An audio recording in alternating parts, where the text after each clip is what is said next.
Yeah, it was a lot of lovely little surprises, like in this movie. Like even with the criticisms I had a pretty good time. Yeah, That I have said. less of a good time with the next movie, Jesus Christ. which is once again much like Glenn Morgan and James Wong. David R. Ellis, not to speak ill of the dead, is very hit and miss with me. Yeah. He's never made Shakespeare or anything, like a.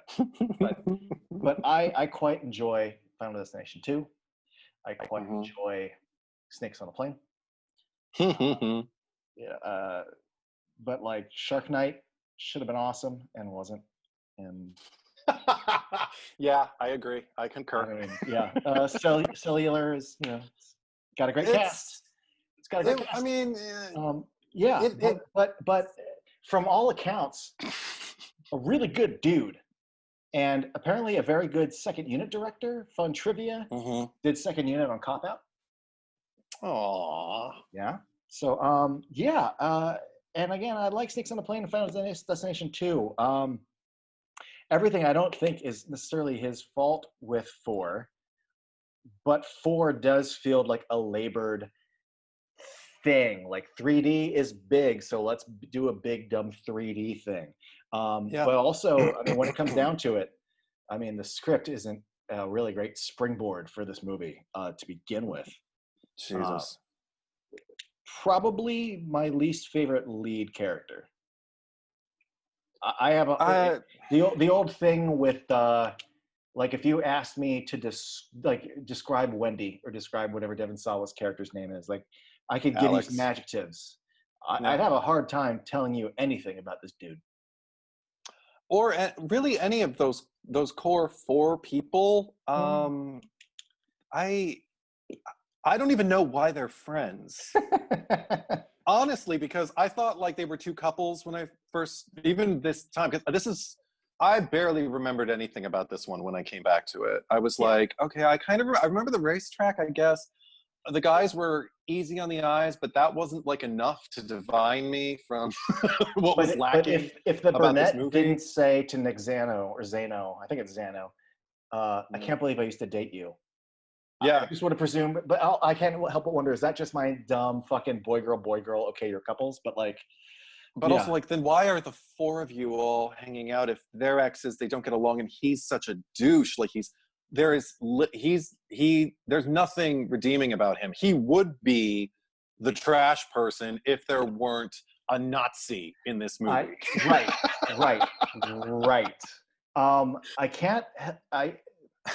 I don't know how much of it's just me retroactively, but he is a fucking joy in Legends of Tomorrow. He is a goddamn delight. Do you watch Legends of Tomorrow? No, I haven't started yet. Fuck, he is great. Good. He's great. Okay. And I think since my appreciation of him has grown, I retroactively like him in this movie more. Because I'm seeing him work and play this type of character now, not because I'm just dealing with this character, Gotcha. But of the 4 people, he's the one that has the most discernible personality. We have 3 kind of nothings, and then a fucking asshole, like a borderline 2-dimensional, like I'm a dick. I'm gonna go get laid. I'm gonna go fuck. I mean, he even gets laid like a dick. Like, I mean, he's only concerned with his climax. I didn't even write any of this down, but we're talking about it.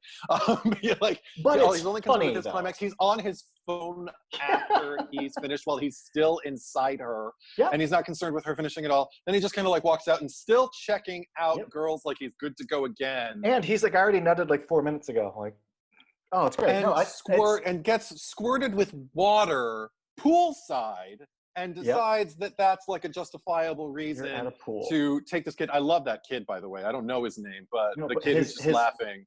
And it's such a it's the timbre of his voice and his laugh. It's not your typical, and it's actually why I like the kid. He goes, I think that's funny. Yeah, it's weird. Yeah. Yes. I love it. A fascinating. I love when I see a movie. Or here, let me put it this way: I hate when I see a movie and I'm aware that the kid is a kid actor, and I love when the kids feel like organic kids, and that kid feels like an organic kid. Yeah. But no, Yeah. if it was in a different movie, it's like this one isolated scene. I do think it's like, if the whole movie was a silly comedy, I think it'd be really funny. If it'd be like faster, faster, slower, slower. Okay, I came 4 minutes ago. Like, that's funny. Just not like, what other movie? Like, this doesn't fit in the movie that we're in. It's again, But just to try to make him like as despicable a yeah. character as he possibly can. I guess But so. We'll enjoy his death, but I don't. I do love his death, though. I love the idea. It's the dumbest. Oh. It's the you have your guts sucked out through your asshole.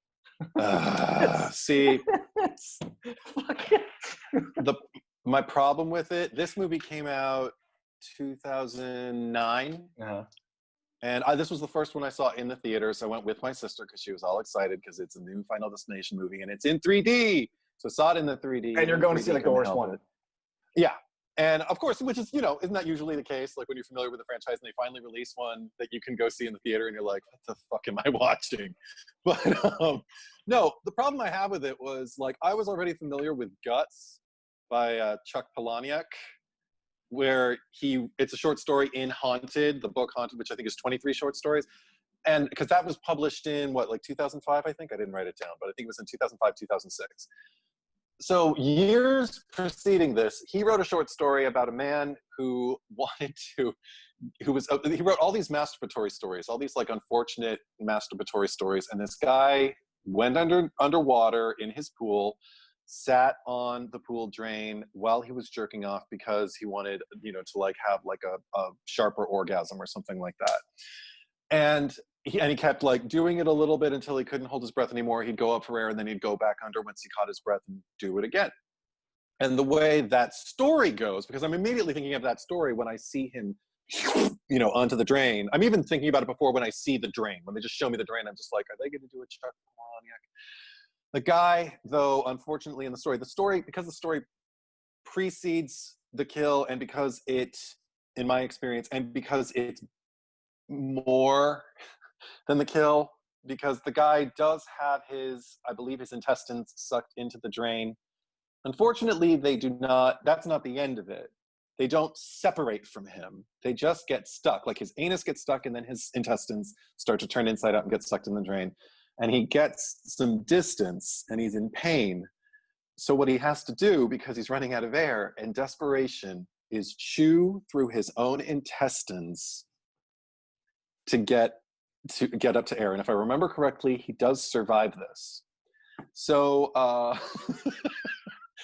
I have that in my head, and I'm watching this. It just kind of feels like kids stuff. And the whole movie, actually, this is where it starts to feel like. No, but this is where this is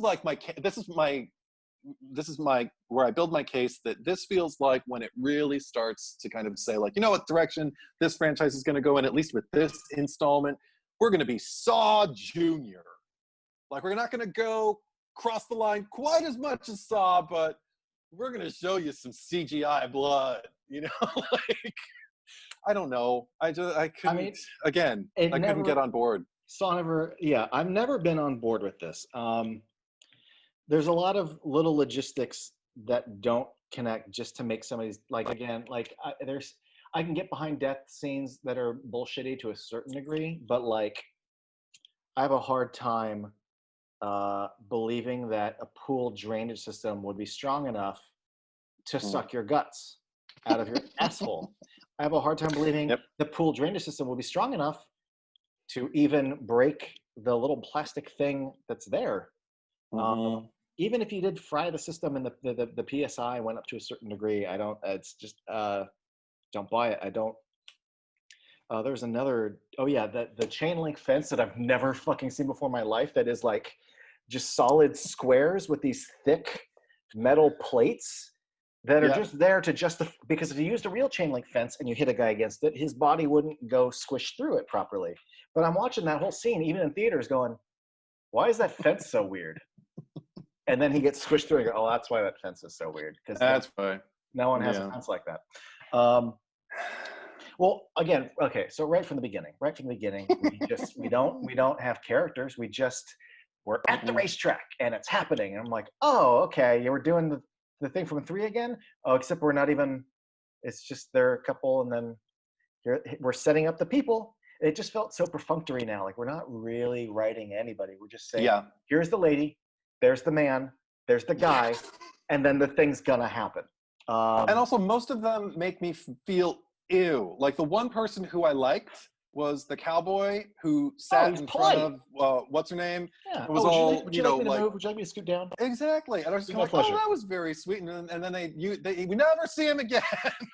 Well, also, I remember I didn't see it in theaters the first or the second time because I've seen this movie. I think this is my 4th time watching it. Because I like the death scenes. But Okay.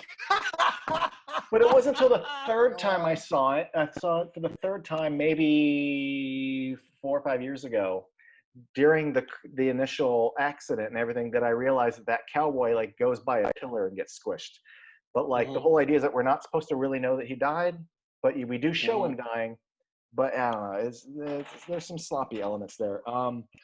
He's somebody who I would have liked to follow. Is the thing. Like this is Yeah. where also like the franchise with installments like this starts to kind of lose its ability to foresee what characters an audience is going to respond to and Right. want to progress through a film with, because we've got like that one guy who after that act there's the guy who's all upset and thrown a big hissy fit because somebody stands up in front of him. He's like, sit the fuck down, or whatever he is.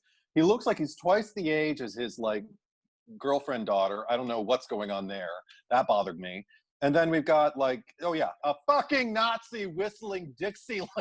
Yeah. As of all people, McKelty Williamson is like walking up, just trying to do his job, and he's like a huge strength in this movie for me. Yeah. I kind of He's everything that he is given to do and everything that he does lands with me. I just kind of wish he could have been the center of the movie, because again, we're dealing with, well, what about changing up the dynamic? We talked about this with Paranormal Activity too, about like when you just kind of keep recycling the same core group, but it's not, if it's not the same people who are coming back over and over again, but you keep getting the same types or that same dynamic, it doesn't always work.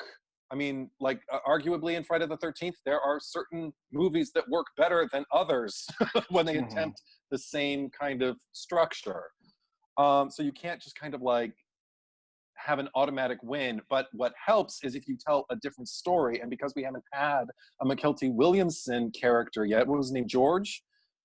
Because we haven't had him yet, George. I don't know. He's George.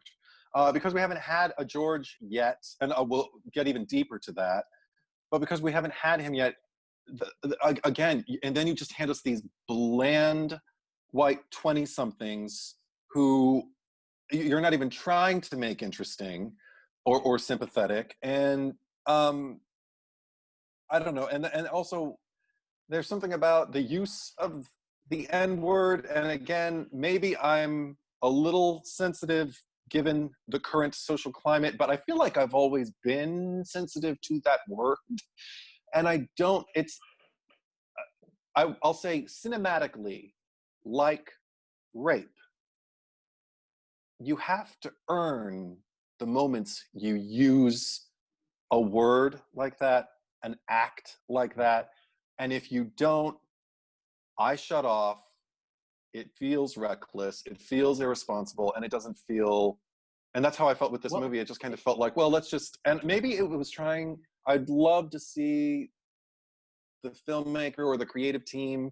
I mean, obviously posthumously we can't, but I wonder if there's record somewhere of him talking about what the intention with that was. Maybe they were trying to give an anti-racist message by killing him off. I mean, he's the first major kill we get to watch after the disaster, and it's also made a joke of because there's a cartoon on fire screaming about how its ass is on fire, and maybe that's how they're attempting to kind of punish racism, but it doesn't land for me. It just it feels doesn't land irresponsible for me and either. Yeah. I mean, in writing in general, especially right within things, it's the problem with it is you can tell stories that deal with tragedy or assault or Mhm. whatever, but the problem is when it's used as shorthand to create Yeah. tension, when it's not done with the right intent or care or point of view. There's a lot of factors, and I agree with you because I remember seeing this movie in theaters, and initially the second he drops the N word, it's not like in life when someone drops it and I get like upset. Uh, in the movie, I didn't have the reaction of like, oh, like, well, now you've done it or anything. Mhm. Just based on the Mhm. way things are filmed, the way things are handled, it really just felt like, oh my God, oh fuck, you bit off way more than you can chew. You're not the movie for this. And I don't think you get to use that character in that kind of scenario as like a shorthand, or even you're not tackling anything. You're not really Mhm. making a statement. I mean, in theory, you're making a statement, which is fuck this guy. Fine, Yeah. I'm all for that message. Um, Yeah.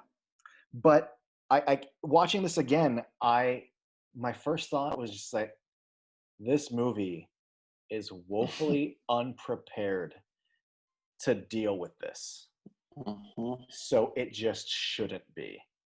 Um, and I felt really bad for that actor. Not anything against his performance, but I mean, just for the kind of movie this is, but then to play that kind of part, but to have it where oh, the whole thing is icky, woefully unprepared to deal with racism. Do you Um, know how icky it was? I full on heard the music playing in his truck and tried to look up who gave the green light to have their song played in that man's truck.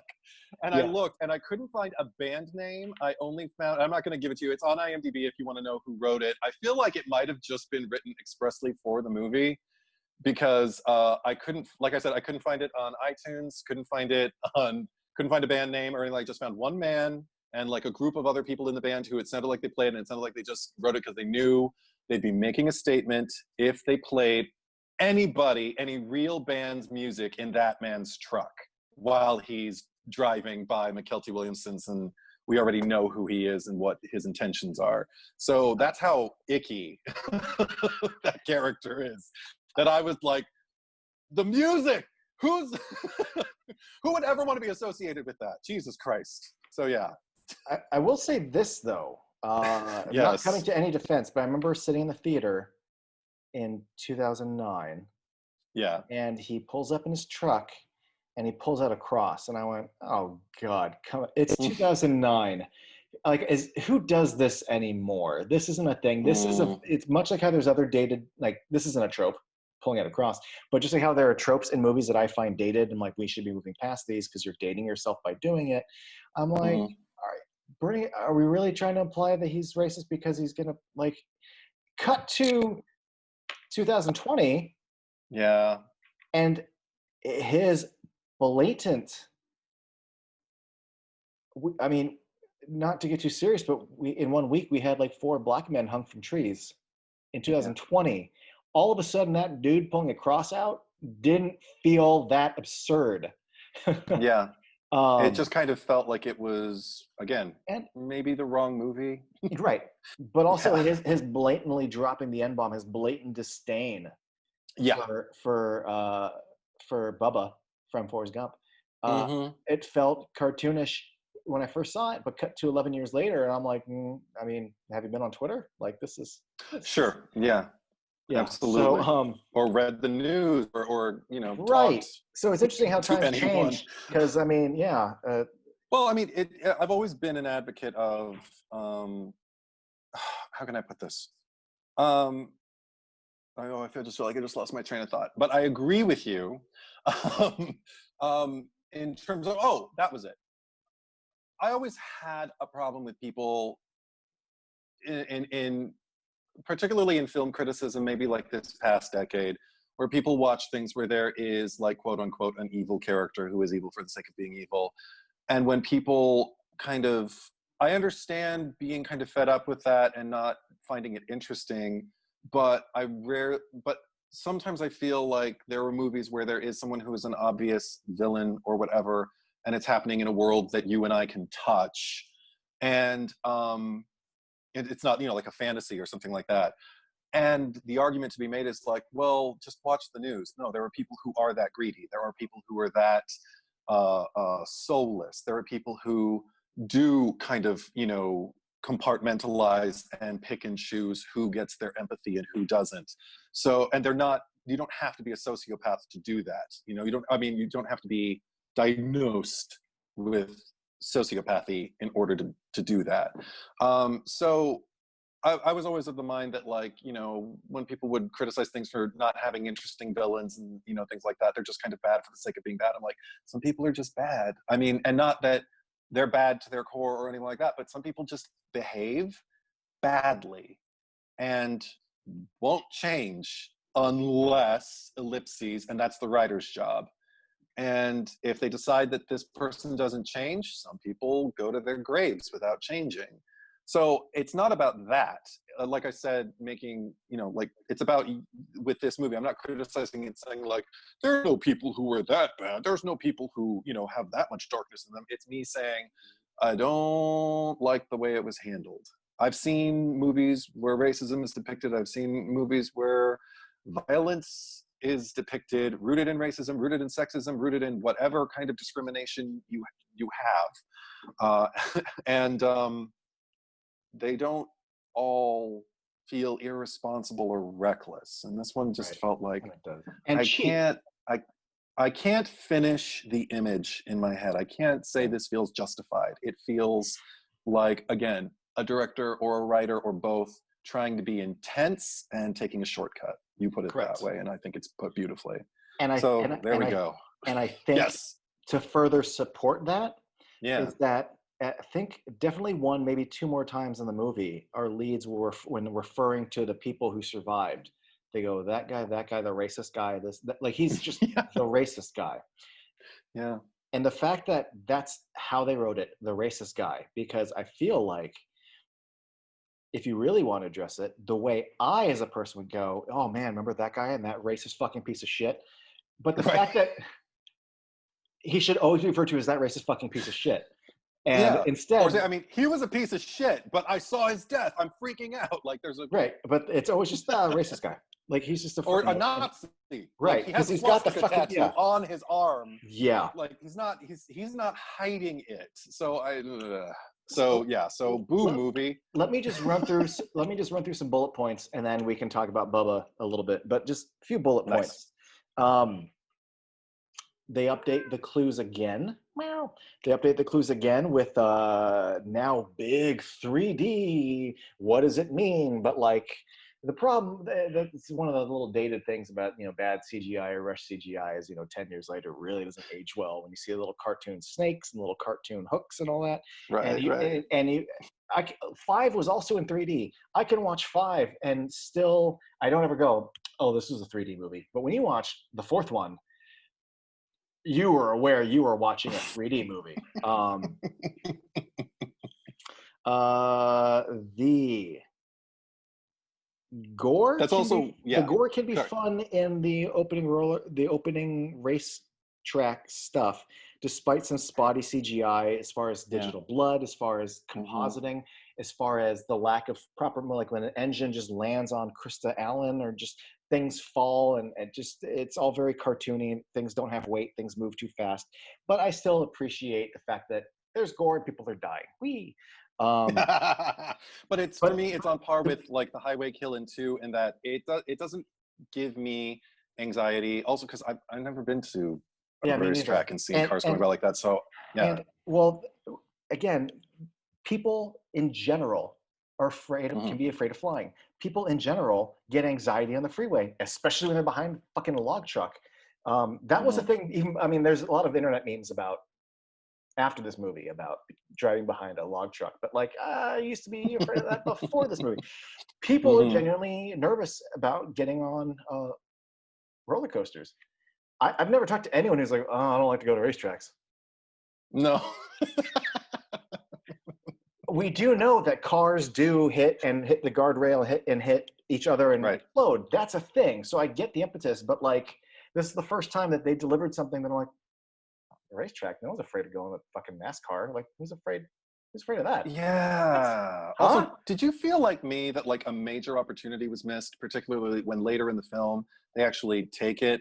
The fact that it is the first 3D film and it's so 3D in your face that they didn't have the opening disaster be in a movie theater with a bunch of people with 3D, so your vision is impaired.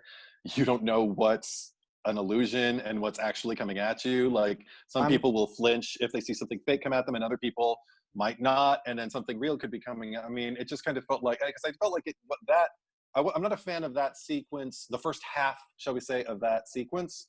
But it made me think like this could have been done more effectively. And you know what? If you would have opened with this, you could have gotten a lot of people insecure It at least would have the been fact that more they're in a fun. 3D theater. Yeah, it could have been a more fun way to open it, because it doesn't live up to its potential, like you just said. As far as, I mean, basically just there's some 3D stuff and then a real explosion happens. Right. I'm almost, in hindsight though, I'm glad they didn't, because 2 years after this came out, a bunch of people were fucking murdered when The Dark Knight Rises came out, and then when Trainwreck came out. So like, I don't think I'd want to watch the movie and go back in time to see people dying in a movie theater. I mean, it happens in this, but it's so cheesy with an explosion of stuff. But like, I don't know. I don't know. It also feels a little ridiculous to me. Yes. Go on. No, go ahead, but you go. Okay. Because another thing. On clear security in a camera. Final Destination franchise. I'm gonna call you Julia now. But no, because another thing that felt ridiculous to me, again, with like having adults or people in an adult world as opposed to teens. This is when it really hit me, where I was like, there's something ridiculous about watching adults have these conversations that I don't know why, when teens do it, even if it's 20-somethings playing teens convincingly, it works for me, because you're kind of powerless and you're kind of like out of your element. You don't really know what to do. With adults, I feel like the dismissal is actually the easiest way in for me. And I never, or at least up until this point with 2 and 4, I didn't feel like I understood the dynamic, the group dynamic, like the post-disaster people, and they just didn't achieve something that hooked me in with that. Does that make sense? Yeah, in the sense that with teens, you're a little more on your own, because again, the feds don't believe you, and other sort of adult characters don't believe you, so you're on your own. Also, you're less prepared for the world, whereas these adults, when they're dealing with this, you've lived through more. Yeah, it's so like you're a little more helpless as a teen, because you're less prepared for it as a teen. And I felt like that dynamic, because they were adults, was what was the problem for me. But later on, that proved not to be true. But we'll talk about that when we get to it. But with this one, I just didn't feel like it was handled adequately. This one, I mean, that wasn't handled adequately either. I can't tell. I presume these kids are all like 20, 21. They definitely feel like mid-20s, late 20s, because the I ones who got play early teens 20s. I mean, I forget the main character, but his girlfriend, Chantel Van Zanten, she's living there. Like, I got the impression we're young and we're living together, and like, I think they're supposed to be very, fucking 20, very early 20s. 22. Yeah. I think they're playing that. Yeah, definitely. Also, just a fun thing. She was Patty Spivot on season 2 of The Flash. I know. I loved her in that. I really liked her in The Flash. And I go back and watch this, and there's a couple scenes where she's a good listener. And there's some other scenes where she should be listening better and isn't directed to do so. But she has her moments. But I remember watching this for the first time, going, "She's all right." And then when she showed up in The Flash, I'm like, "Final Destination girl, all right." I know. Now you're happening. So Nick Zano, like between you. So we have a Flash and a Legends of Tomorrow in this movie, so that's fun. But if we can come back to Bubba, but I really want to talk about the whole movie theater mall part. This is the part that really fucks me up for this movie, is that the third movie said, "Hey, we're gonna do a second fake out at the end. Mhm. But the third movie did it after they closed the loop, the way Devon Sawa and Clear closed the loop in the first one, and Yeah. then the new loop Yeah. starts when they're in Paris. This movie Yeah. decides, not only are we going to do the new loop on the subway, but we're going to do a fake out. But I justified the fake out because we'd already closed it once.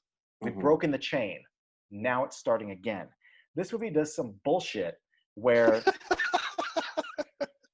the fucking fake out with the cowboy and Bubba, and then Bubba gets killed. So we haven't gotten to, we've already saved Burnett Girl, but we have to go save Chantel before I die, the main character dies. So there's 2 more deaths.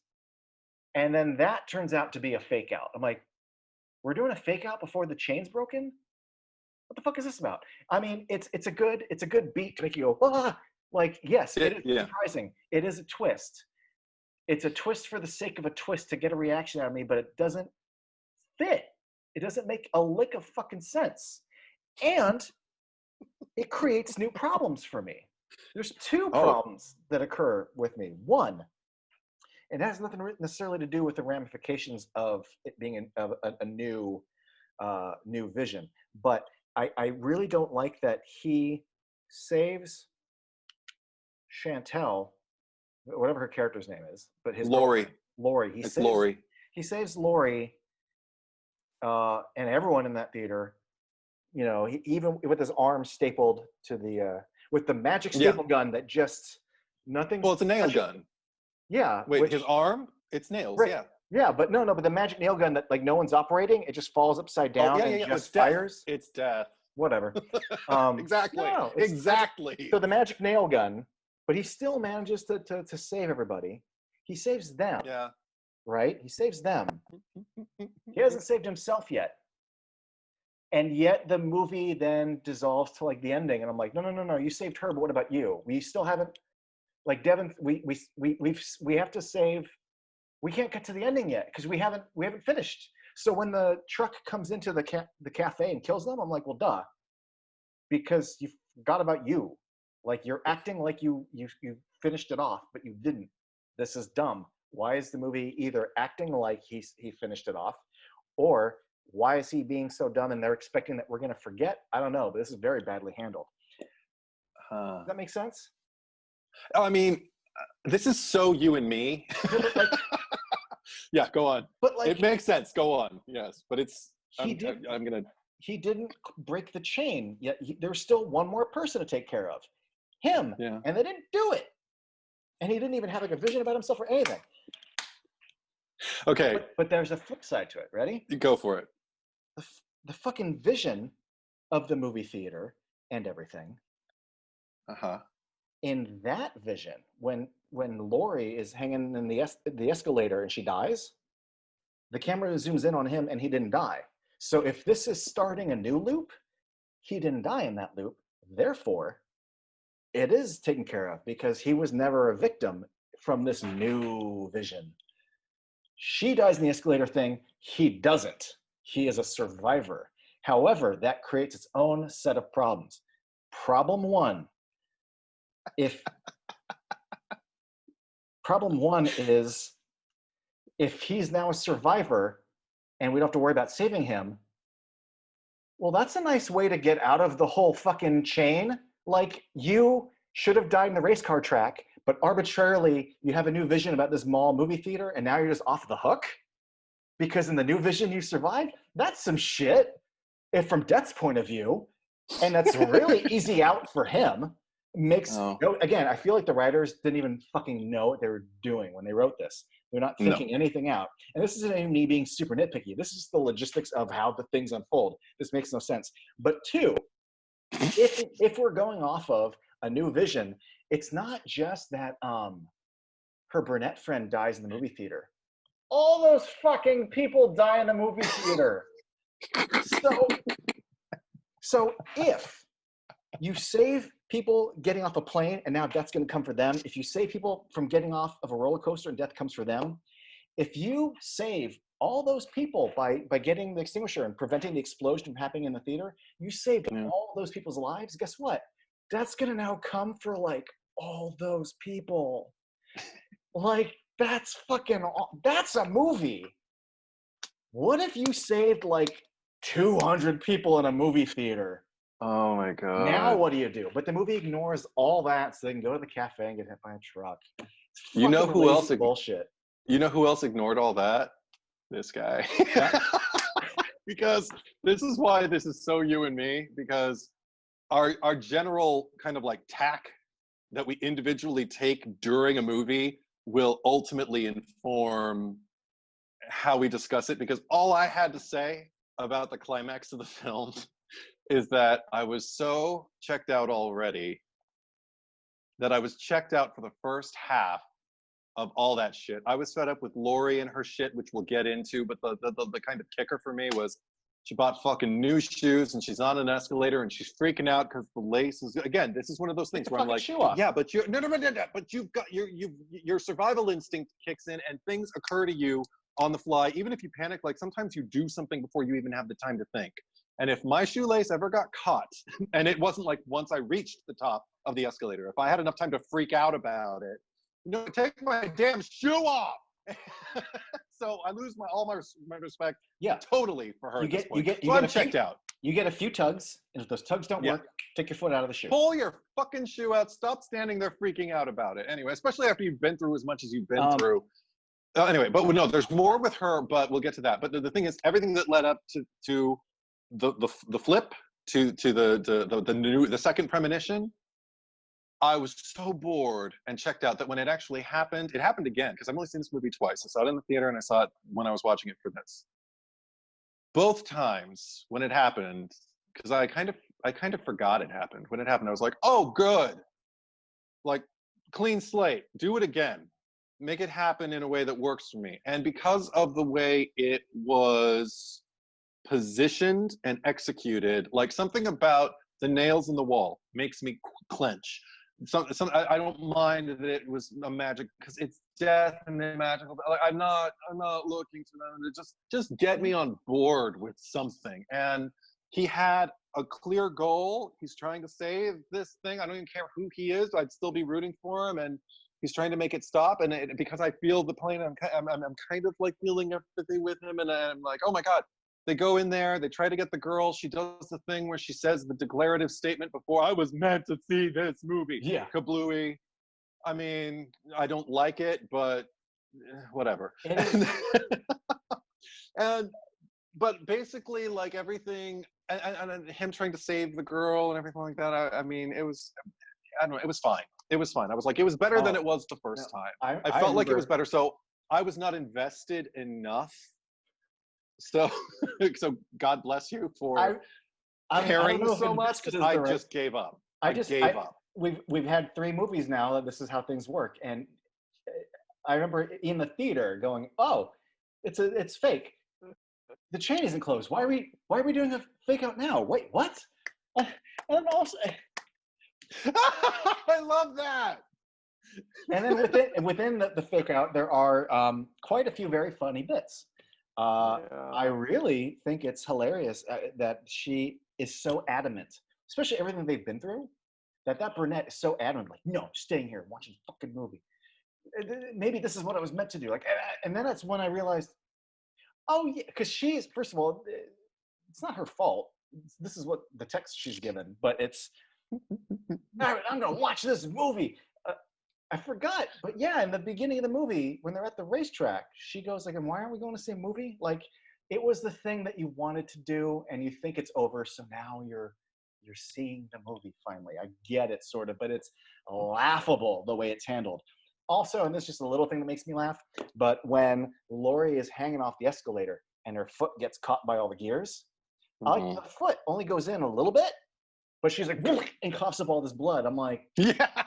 No, when you get from her foot, not from getting shot in the gut or smushed in the chest, her foot, blood just come out and like gets all over him. Oh, I just love it. I fucking love it. It was hilarious. No, I was also like, this is the one where I was really over the telegraphing line to the audience, because another one, we'll continue talking about the rest of it, but one thing that I did like actually was the sequence with the MILF when she went, just because I like the receptionist. I even wrote her name. Oh, she's great when she's. Oh my God, Tina Parker plays Cheyenne, the receptionist, and Dee Dee, the hairdresser, is Cecile Montaigne. Love both of them, and even the one other Asian character. It has no lines. She's a manicurist, but her name is Stacy DeZong. So I wanted to give that. Those are some names I wanted to say because I like the three of them. And that receptionist is great when Krista Allen's like, thanks, and she's like, I love that's see when she flips her off. I'm like, that was like that's how you flip somebody off when they're being so entitled. You're closing in 10 minutes, and she didn't just want a haircut. She wanted the whole fucking shebang. She wants a streak. She wants like the cream rinse. Oh my God! And she's got her little hellion kids running around like that. So I love that she's polite to her face and then flips her off. This is again, I'm identifying with the sideline characters more than the characters who are moving. What I don't know the plot, but the action along. And I even love that there's yes. Just speaking of sideline, this is the worst sideline character ever, by the way. Krista Allen, when they go to the memorial at the racetrack, and she pulls, she's like, "You're the one who said." They gave her the husband actor. Yes. I don't know what contest he won or who's what producer he's the nephew of. We're so mean. Go on.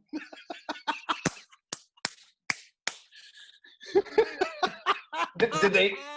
I don't want to sound like a dick, but like they forgot to hire an actor for that part.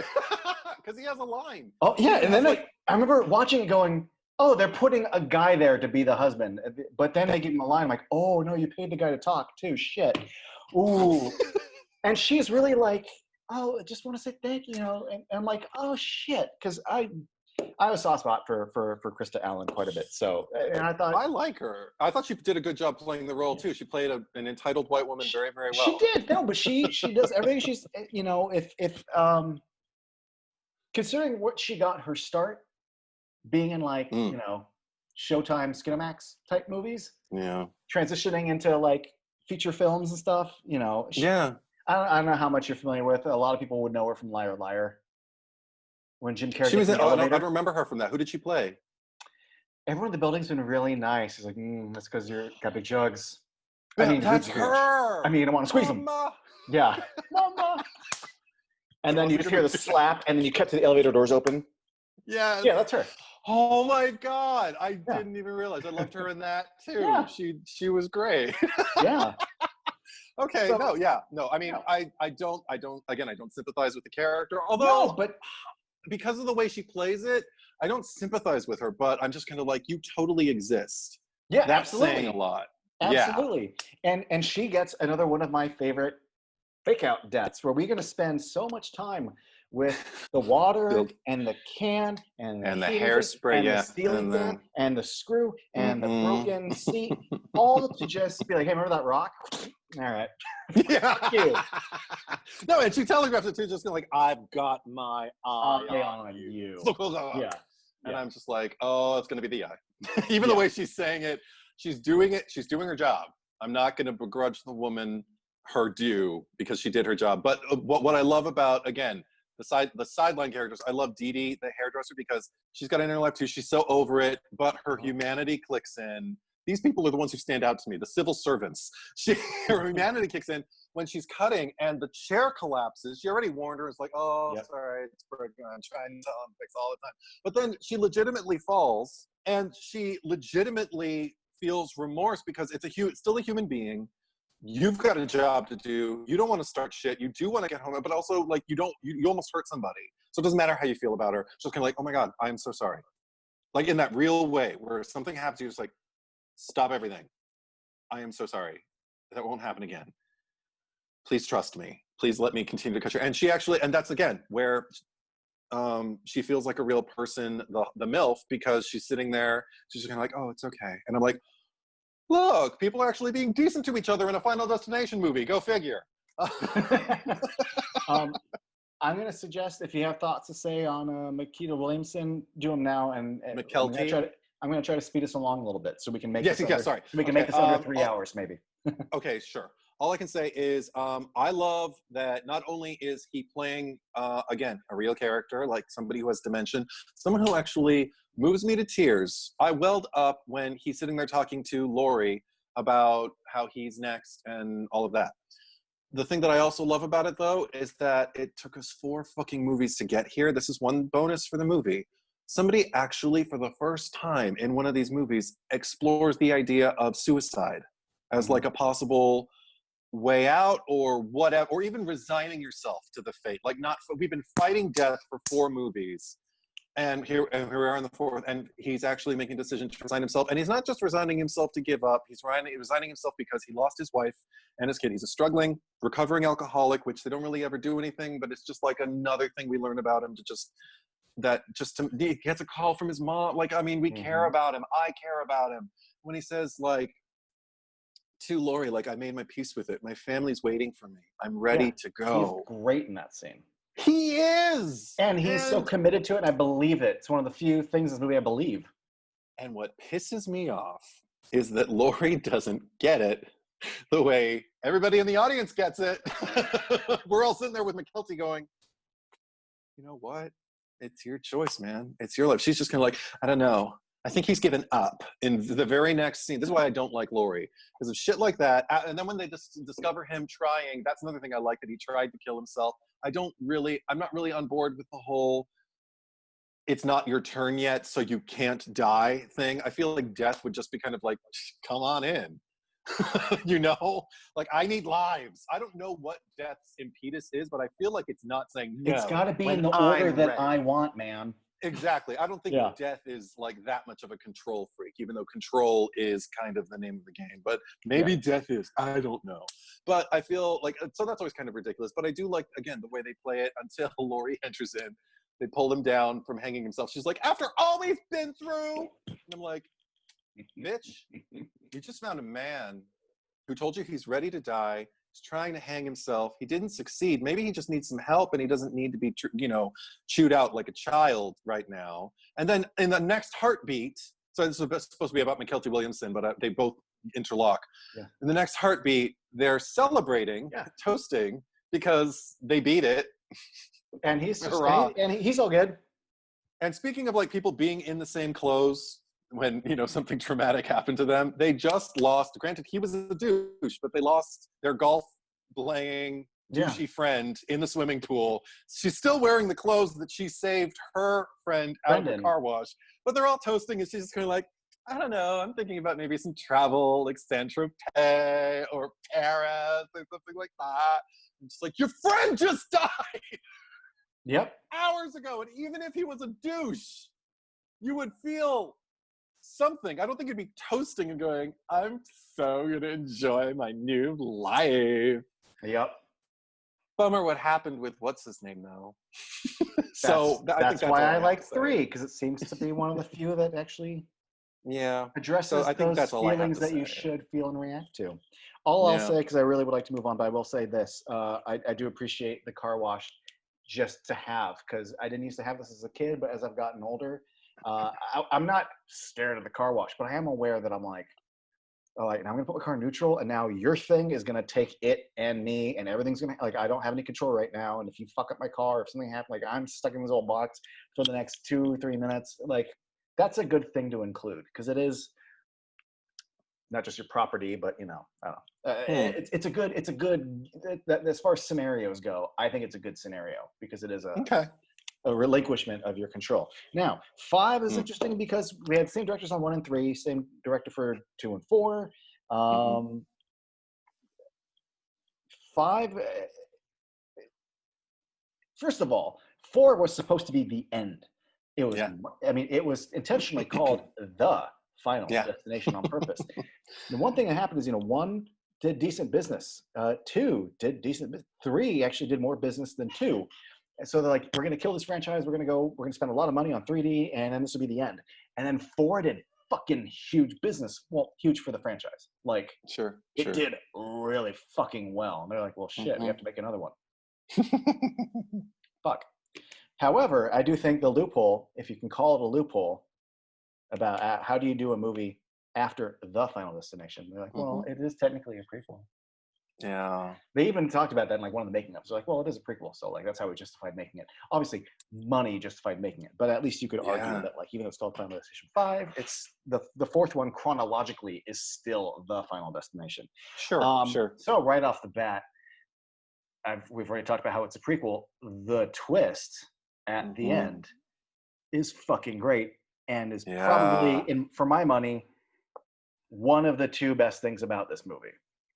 Oh, And it's okay. funny because the, I didn't see it coming, Mhm. and then in hindsight, you want to be like, you dummy. But I remember sitting in theaters, and I remember when the girl with the glasses gets out of the car to she gets dropped off by her boyfriend, and he's like, oh yeah, Yeah. the glasses make you look like Lisa Loeb. Olivia. Olivia. Yeah. He goes, oh, looks like Lisa Loeb. I just remember thinking, okay, so like I know who Lisa Loeb is because like I was born in grew up in the 80s, so I was a teen in the 90s. I like your Yeah. reference, sir. I didn't realize that he was referencing it because It's this is current in this movie. well, yeah, the movie takes place in 2000, so she's been relevant for the last 5-6 years or so. Yeah. But yeah, I Will Buy You a New Life is playing on the radio on the Mm. car when she pulls up, which is only it came out in '97. So yeah, Mhm. I didn't even give any credence to that the chubby guy with his flip phone. There's a flip phone in the movie the Mm. whole time, and I just I was didn't like, either. it's a flip phone. When he goes, I say dead people, I just thought, that's everyone remembers it. Yeah. Not because he's quoting a 1-year-old movie. Yeah. And then the biggest one, and it's right in your fucking face, and I don't even look at it. The gift certificate to the Asian massage parlor. It Uh-huh. expires in 2001. Oh, And, I didn't see it. See? and they I even didn't do a even know to look close for up of any of it, and those. you're looking at the words massage parlor and Mhm. not, but it's right freaking there. And then also, I That's know awesome. if you look in the office, a lot of the phones are older model phones. Yeah. Um, but that is a hell of a reveal. Yeah. So much so that Yeah. when they say going to Paris, I don't even think about the first movie. No, I slap myself now because I only saw it in the theater and then I saw it again for watching this. And the second time I'm watching it, it feels, when you know it's coming, it feels like, well, of course it's coming. Like everything, they give me everything I need, in order to like kind of like, find the way there. But I did in the theater. I remember I had, and everybody in the audience were all like, oh Yeah, shit. And that there was that some shot applause. Yeah. that shot of Kerr Smith and Devon Sawa getting walked off the plane, I was like, what? Yeah, because Oh even my! they're on the plane, and I haven't even finished the image in my head, thinking like, "Wait a minute," and I didn't suspect a thing until it was revealed, Yeah, and then when it was there's even just revealed, the shot of the plane. I'm just like, yep, okay, it's a shot of the plane. It's raining. It's fine. Yeah. right? You're going to Paris. Why not?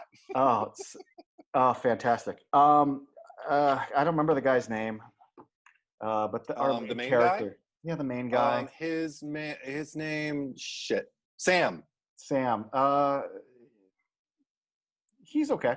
A I lot knew of you weren't gonna like him. no, but a lot of the characters, they're okay. I don't hate them. Oh, I don't love okay. them. They're okay. See, okay.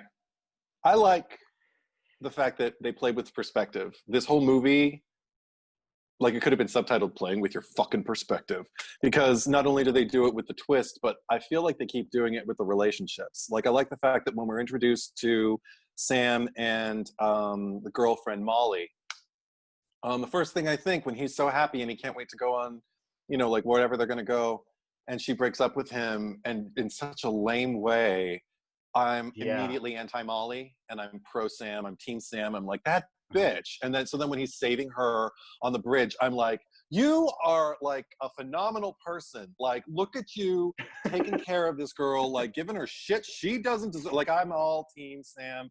I'm all up in her business. And I'm like, and she survives? Fuck that. I was so mad. And then, because she pissed me off even more though, because this is why I still kind of don't like Molly. When the disaster's happening the first time, and everybody's pretty much dead except for Sam and his friend.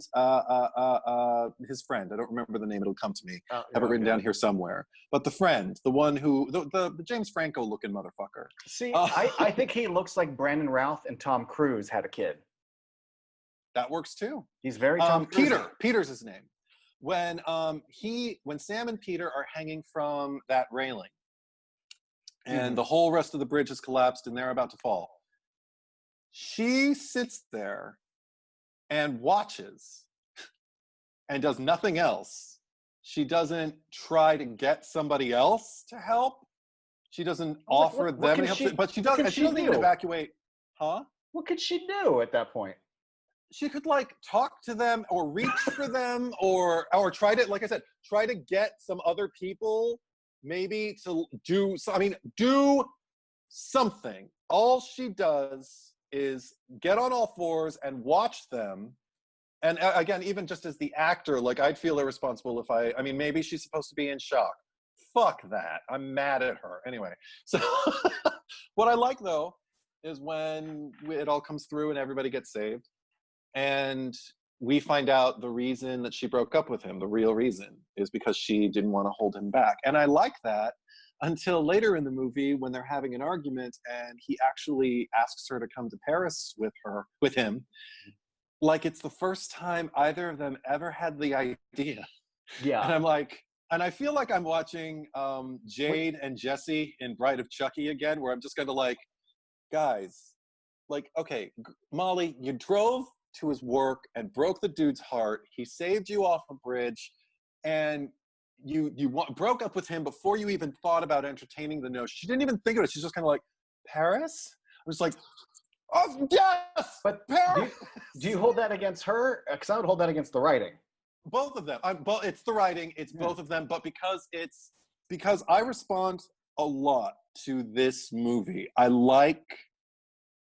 I do like, for the most part, the way it's crafted because it plays with my perspective. I feel my allegiances shifting throughout the whole thing. I feel like I make up my mind a lot of time about a lot of these characters, and then I don't necessarily come around and feel the opposite, but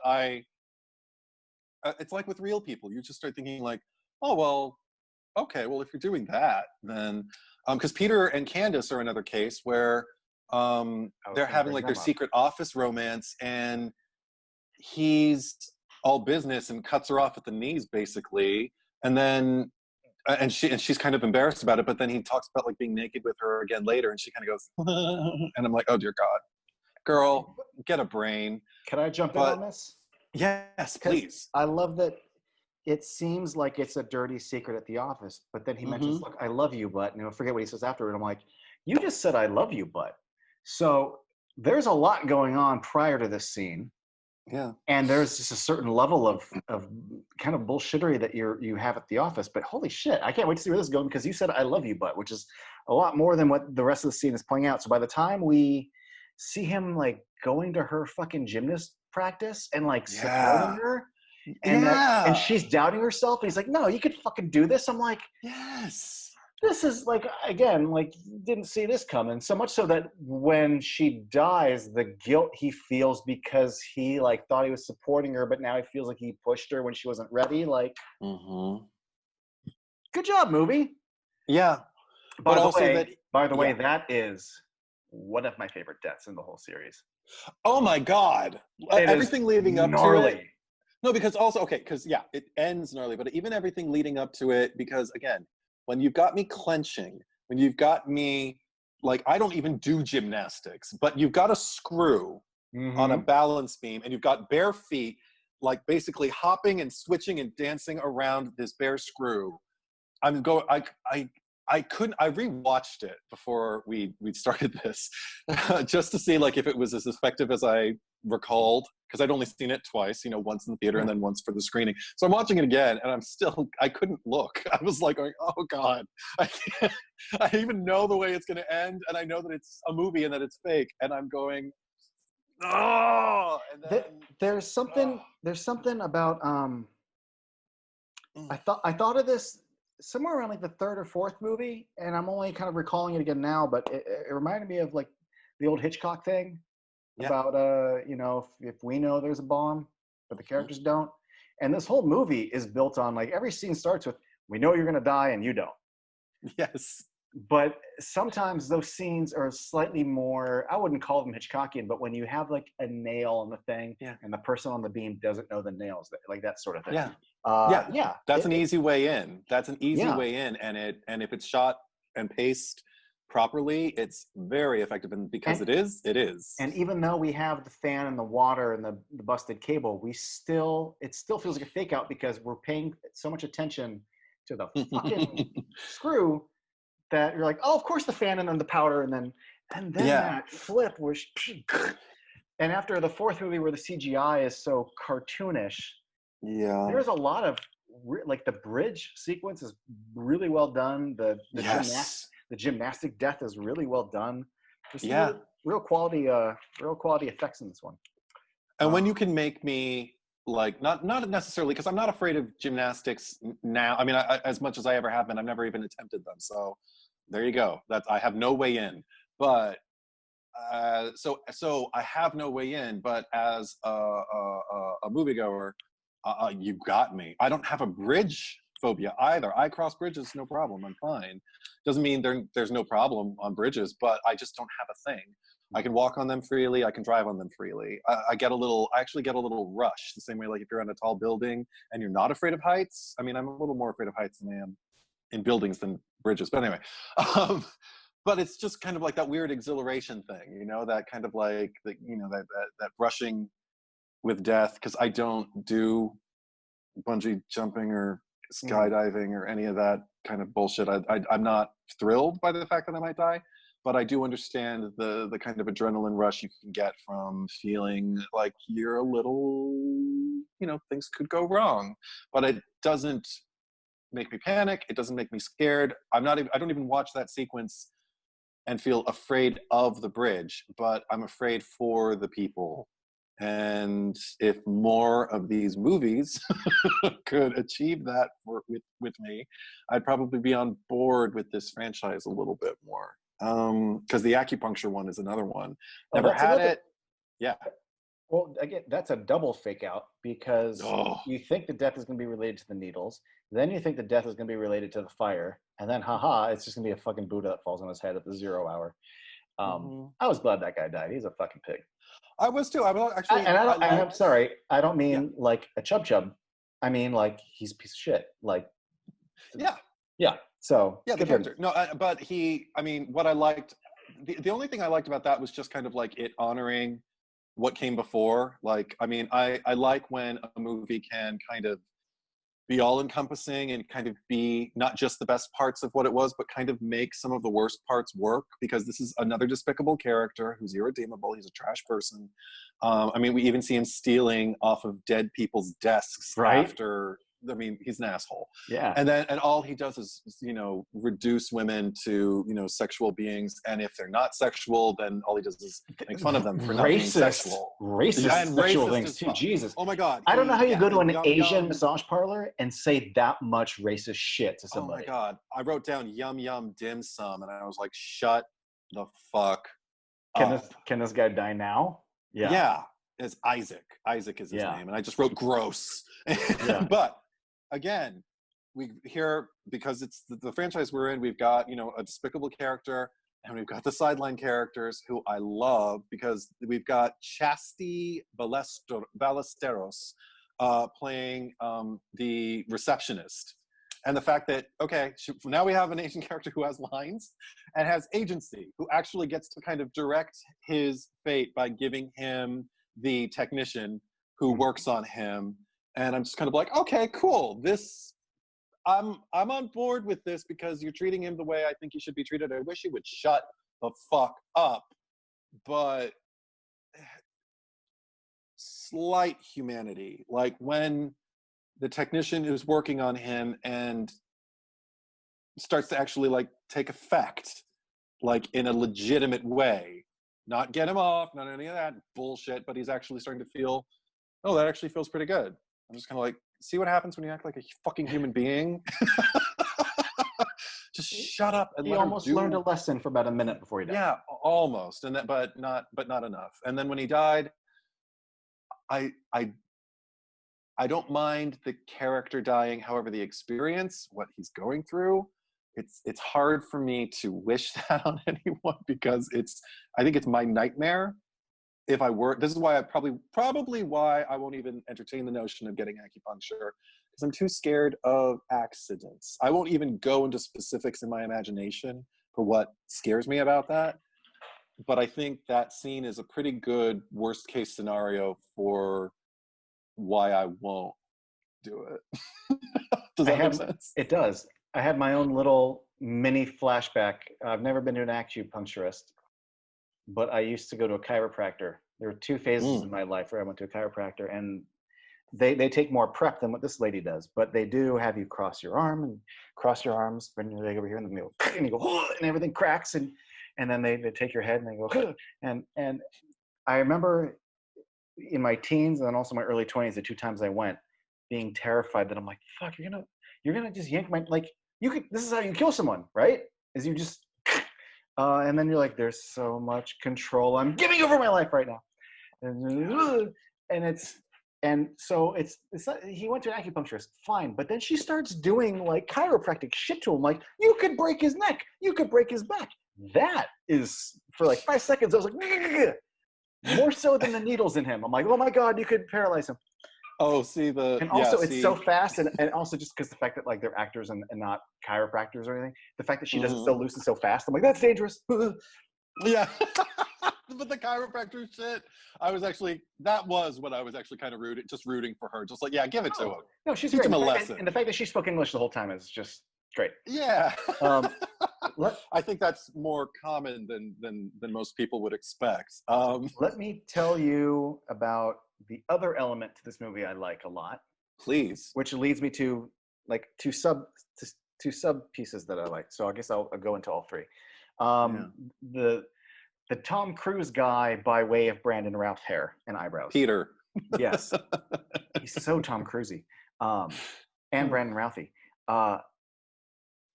The position that he gets put into and the path that he goes on after his girlfriend dies, and learning about the rules, and then learning about how you can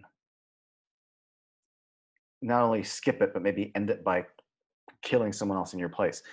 By the time he shows up at the restaurant and explains, props to that guy, because I totally buy the moment where he's like, well, if I'm probably going to fuck up the line, but if oh yeah, he was thinking about pushing some lady from a bus, and he's like, I can't do it. I can't, she doesn't deserve to die.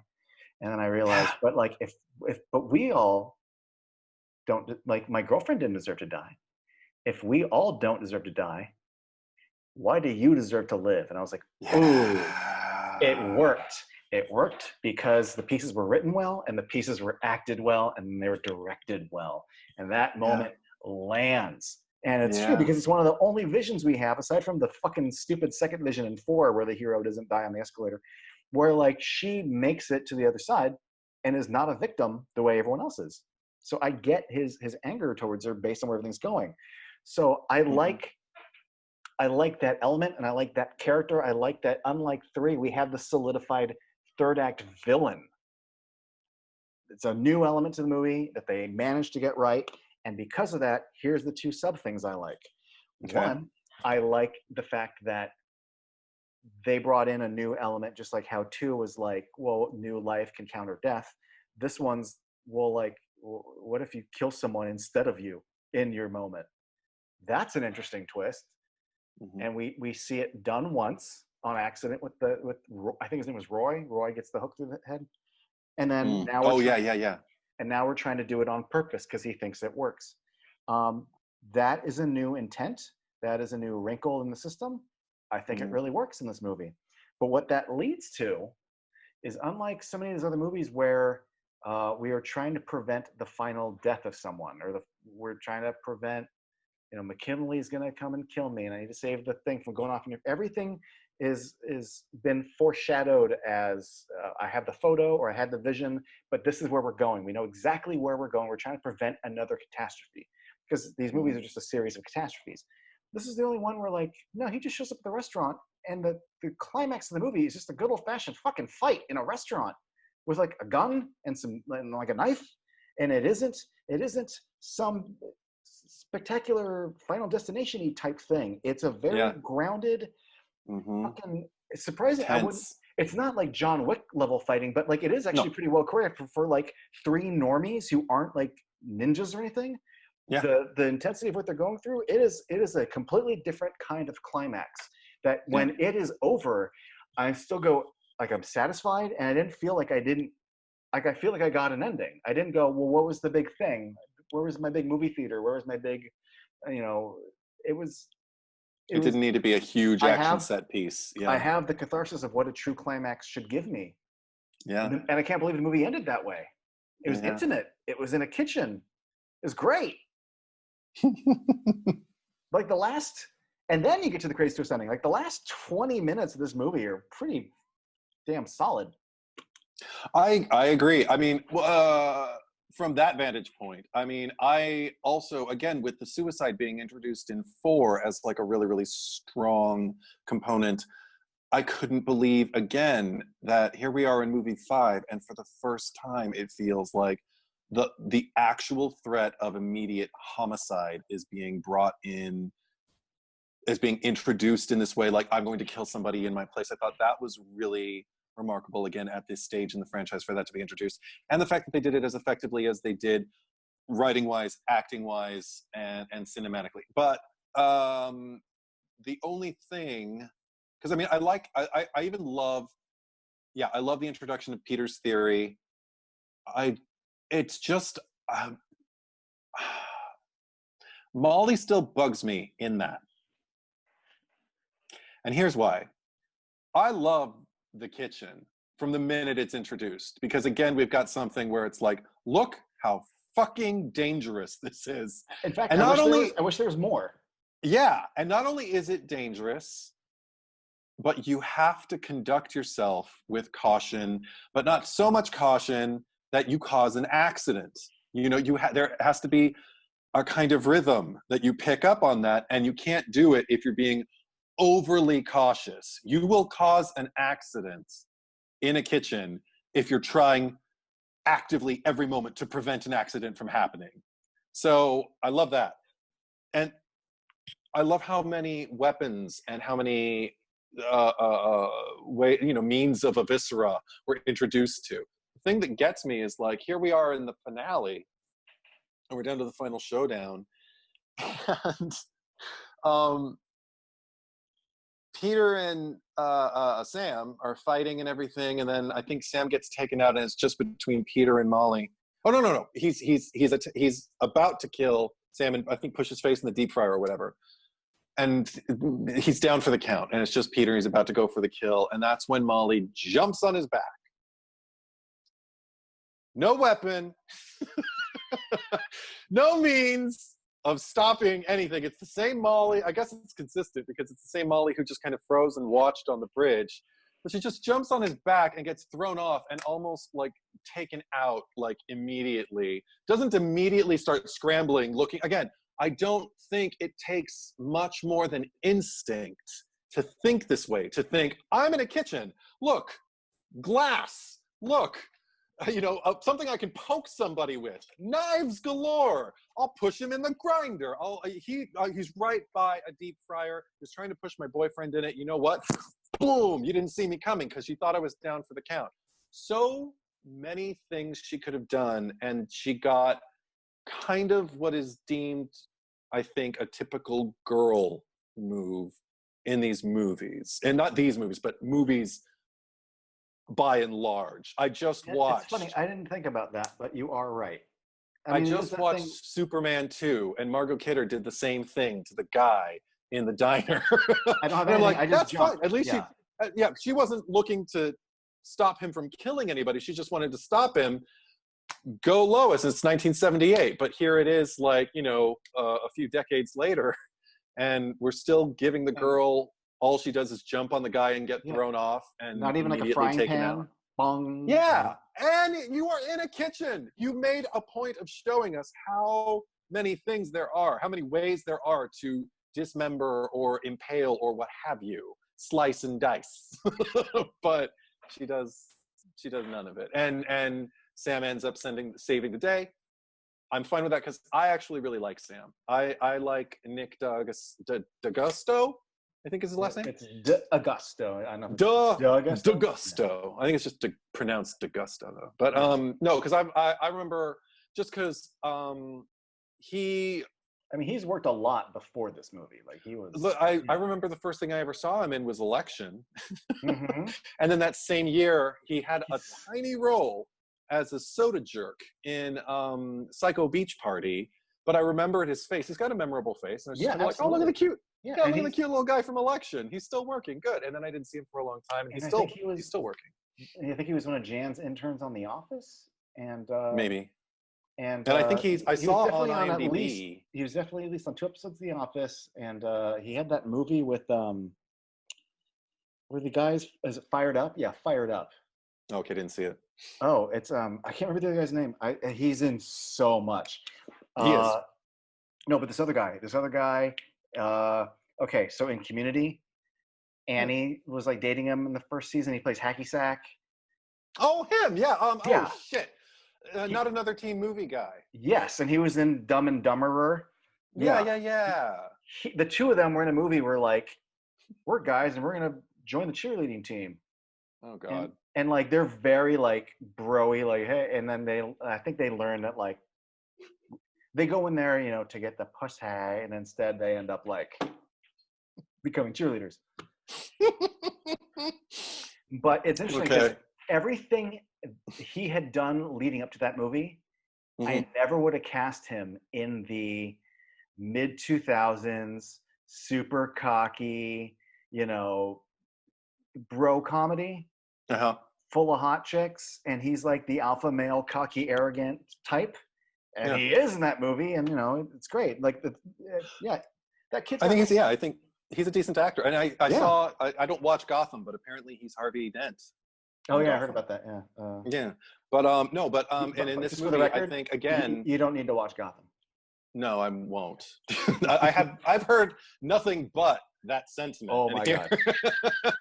But in terms of his investment in this movie, again, because I don't have a problem with Devon Sawa's investment in the first movie, and because I do hold Mary Elizabeth Winstead in the regard that I do, I felt like this is where I started to realize, like, hey, this is like a reverse Star Trek, the OG Star Trek movies for me, because they're notoriously like the odd numbered ones are supposed to be the ones that suck, and the even numbered ones are supposed to be the strong ones. I feel like the reverse is true for me with Final Destination 2 and 4. I could just get rid of them. But don't get rid of them because people invest in them. There's still some things we talked about that I like about them, but I could never see them again in my lifetime and be perfectly happy. I would watch 1 again. I would watch 3 again. I would watch 5 again. In fact, I still have the rental for 5 for another day on Redbox, and I think I will watch it again before it gets chucked into the universe. But I think one big thing is because I find him sympathetic. I'm in his experience whenever the camera's on him, whatever it is that he's feeling or experiencing, even if I'm not feeling it along with him because I don't understand what he sees in Molly, I understand what's happening. There's enough happening with him that I'm on board with it, and I have whatever feelings I have about it, but I'm on board for the ride of the movie. And the other person who I am actually is Nathan Arlen Escarpeta, who played luckily he's not the token black guy in this. He's the token kind of like black guy in the core group, but there's also Courtney B. Vance, Mr. Angela Bassett, playing Agent Block. And he no one plays uptight guy better than Courtney B. Vance. I love watching him play things other than that, though. What a casting. Like, I remember going, they got Courtney B. Vance for this? Cool. Yeah. Like, what? But he gets, I feel like his default is just uptight man who, chooses his words carefully. Man. Yeah, but then I think about, like, there's this incredible TV movie. It's an adaptation of a play called Boys Next Door. I don't know if anybody knows about it. He plays a mentally differently abled man, and it's him and Michael Jeter and Nathan Lane and Robert Sean Leonard and Tony Goldwyn is like taking care of all of them because they all have their various, medical issues and whatnot, their conditions. And it's not even a great TV movie, but those 5 actors, I named 5, right? Those 5 actors working together, I'd watch them play a scene about just painting a room, anyway, Courtney B. Vance, good actor, showed up to work and did what he does when he needs to be an uptight guy. Reminded me of the first movie where we actually, had, and to a small degree, the second movie where we had like an investigation into what happens. 3 and 4, not like you have to investigate a roller coaster, but like, 4 really, and 3 to a certain degree, really just sort of the thing happens, and then we read on the internet about this is how it works, and now we're off and running. Yeah.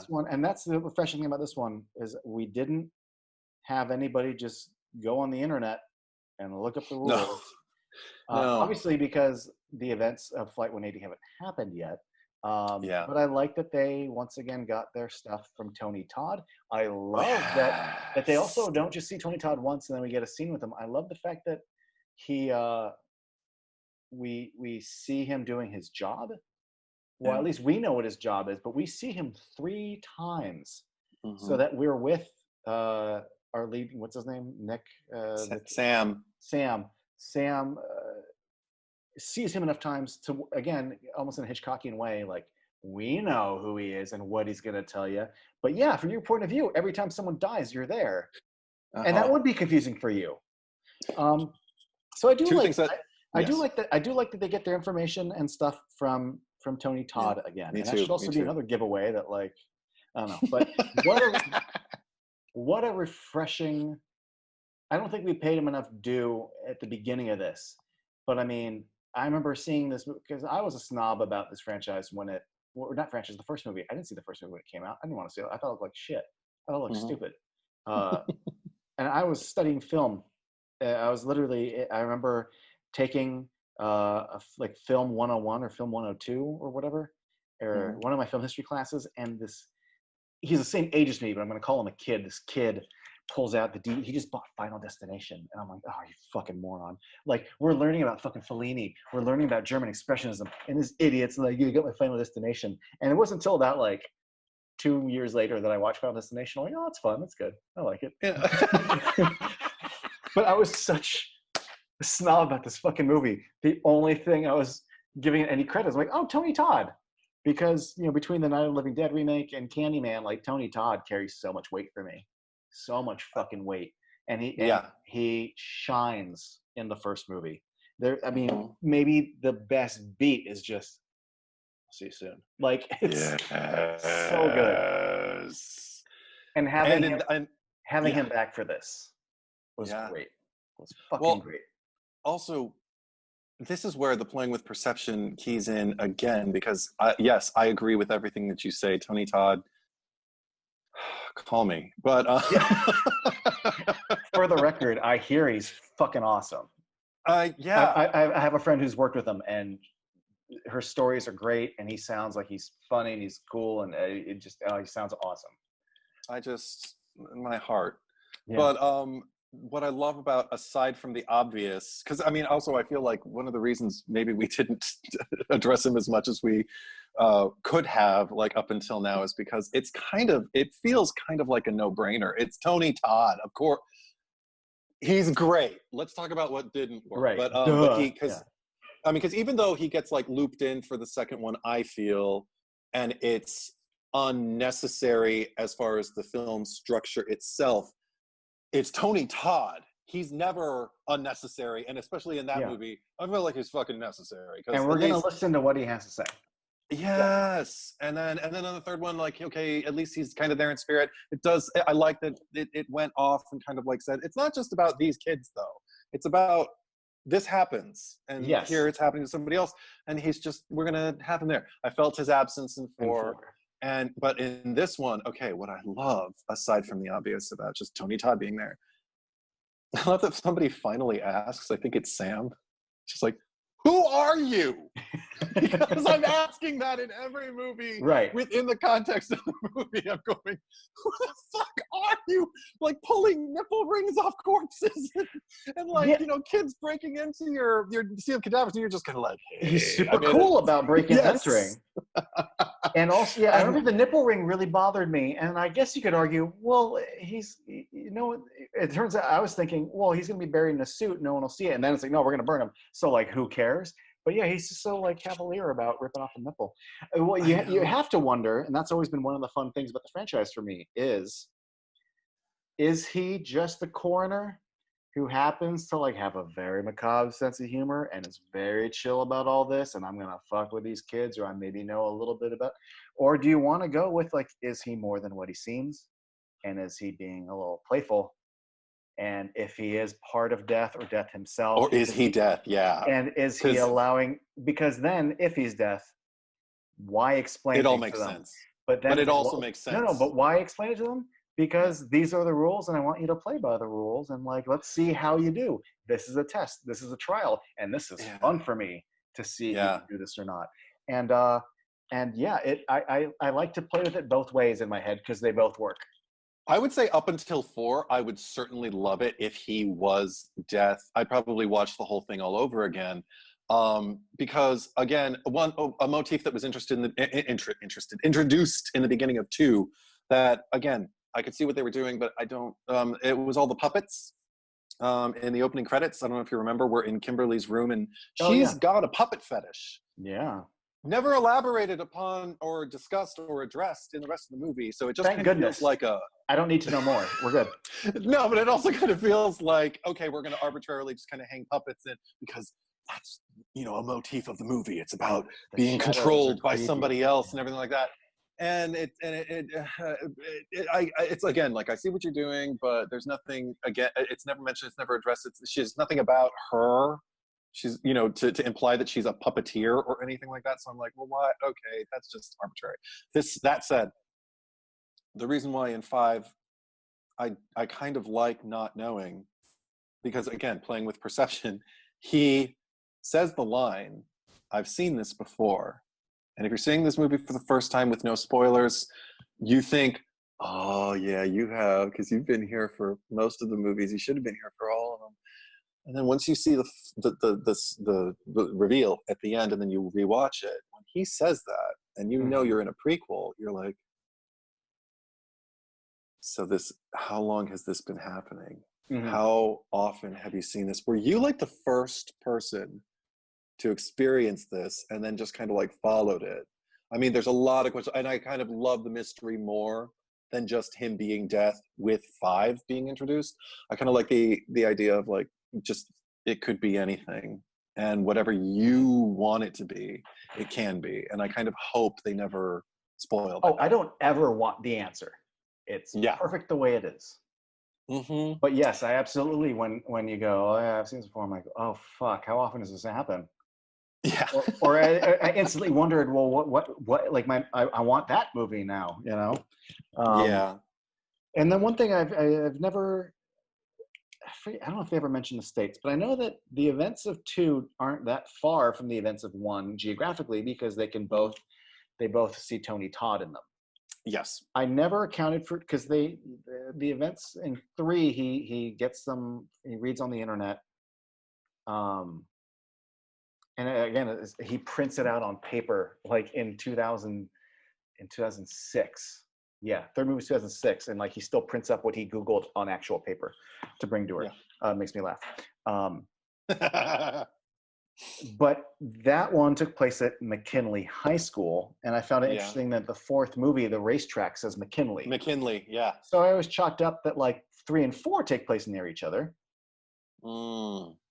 I mean, I don't know why a high school would have its own racetrack, but I just, in my brain, like, Tony Todd's not in 3 and 4, because 3 and 4 are over there somewhere, even though he's vocally in 3. You're giving 4 more credit than I did, because I just thought there's a whole lot of allusions to things like Clear Rivers and all of that, like Clear Rivers water. Right. And so I just thought like, oh, okay. And Destiny towing, you know, like it's all just, I just thought it was just like, cause puppets. You know, like Yeah. the same thing. Let me also, again, another parallel, another callback to one. Mm-hmm. Olivia Castle. Mm. Peter's last name is Friedkin. Oh, that's right. His girlfriend's last name is Hooper. Mm. Yeah. So we've got who's there's a character named Larry Murnau. So you're definitely getting Yeah. all the callback names. Yeah. Horror So classics. Yeah. yeah. So that's fun. I just appreciate that. Yeah. And before, Also, and not just yeah, the director name callbacks, but like the Olivia I when was just gonna say. when they're drinking at the office, the portrait is a portrait from the roller coaster. Mm-hmm. And I love that when she drops it, it breaks on her eye. I love that when she goes to the laser guy surgery, she gets the bear, and the bear's eye breaks off. There's some Mm-hmm. very obvious, fun kind of foreshadowing. I like that sort of thing. But yeah, but you get Yeah. the characters' names. The also there's I think there's like a toy race car in there, or like there's Oh, callbacks okay. all the movies in five, and that's one of the things when four opened with. I love the opening credits for four though. I think the opening credits for four is a fucking party with the CGI Oh, and the fact, skeletons, yeah, and we're celebrating the whole franchise. I'm like, this is a good time. and the fact that it's bookended too, because like the final kill of that movie, Yeah, it's like just kind of incorporates it into, it you know, does. the It joins anthology, the and I think pantheon. that's pretty cool. My only bummer though about that is everything that we're seeing emulated in animation in the beginning, we've already got to see once. But the ending, we don't get to see it. It just cuts to animation. Yeah, So, like, not to be like an asshole, like, I want to see them die, but like, no, I want to. That looks like fun. Like seeing people like that. I wanted to see especially it. those people. Yeah. Exactly. But then to have five be like, well, shit, we already kind of paid homage to the franchise in four. Fuck it, let's do it again. But I like that Yeah. five does it almost like Friday the 13th with the breaking glass. They do those props. What's great Yes. is they drop in not only stuff from the sequels, but I'm glad that they included like airplane, like the air mass airplane paraphernalia to just remind you Yeah. because that's going to come Yeah. up later. I And then the dig that fact too. that we get to do the countdown of Final Destination 5, 4, 3, 2, 1, and do the best of the hit list at the end. Mm-hmm. Mm-hmm. Normally, I don't really care that much, but I appreciate that after all those kills, the last shot is of just Tony Todd like walking away at the graveyard. I'm like, yeah, almost as if Yeah. again to suggest like who was really, you know. Sure. I'm curious because last year they announced they're doing a Final Destination, and it's the writers who took over Saw, so they did 4, 5, 6, 7. Like after what's his nuts kind of wrote 2 and 3. But the guys Yeah. who did the last 4 Saw movies, and I forget what else they did, but they're Oh, writing a new geez. Final Destination, and which I found interesting because there was a time when Tony Todd would get asked, "Well, what about new Final Destination?" And he'd always say like, well, not always, but I remember he said in an interview, it's funny the things that stay in your brain. He's Mm-hmm. like, the industry's changed a little bit now, like with Bloomhouse and stuff. You spend like $3 to $7 million on a movie, 3 to 10 million, Yeah. depending on what it is, and then you make like your 60 or your 80. He's like, but you know, he's like, those movies were expensive for what they were. Yeah. Like you spend $20 million on a freeway chase and explosions, and they're big movies with big kills and Bloomhouse. Especially a big opening disaster. Yeah. Yes, That and you have to do twice yes. So like sometimes. the industry isn't that interested in doing that kind of movie right now. So Mm-hmm. I found it really interesting that they were developing a new Final Destination. I got excited about that, and I got excited about the premise, and I Uh-oh. and I couldn't help thinking about the premise. And I wonder. Let me just tell you this, and then I'll tell you my thoughts. Okay. Because they interviewed the writers, and they mentioned that like all we'll say is that we found like a way into that we think brings something new because we're setting it in the world of first responders, of police and EMT, and like the death that they see when they like come to scenes and stuff. Oh And dear. I'm like, oh, that's interesting.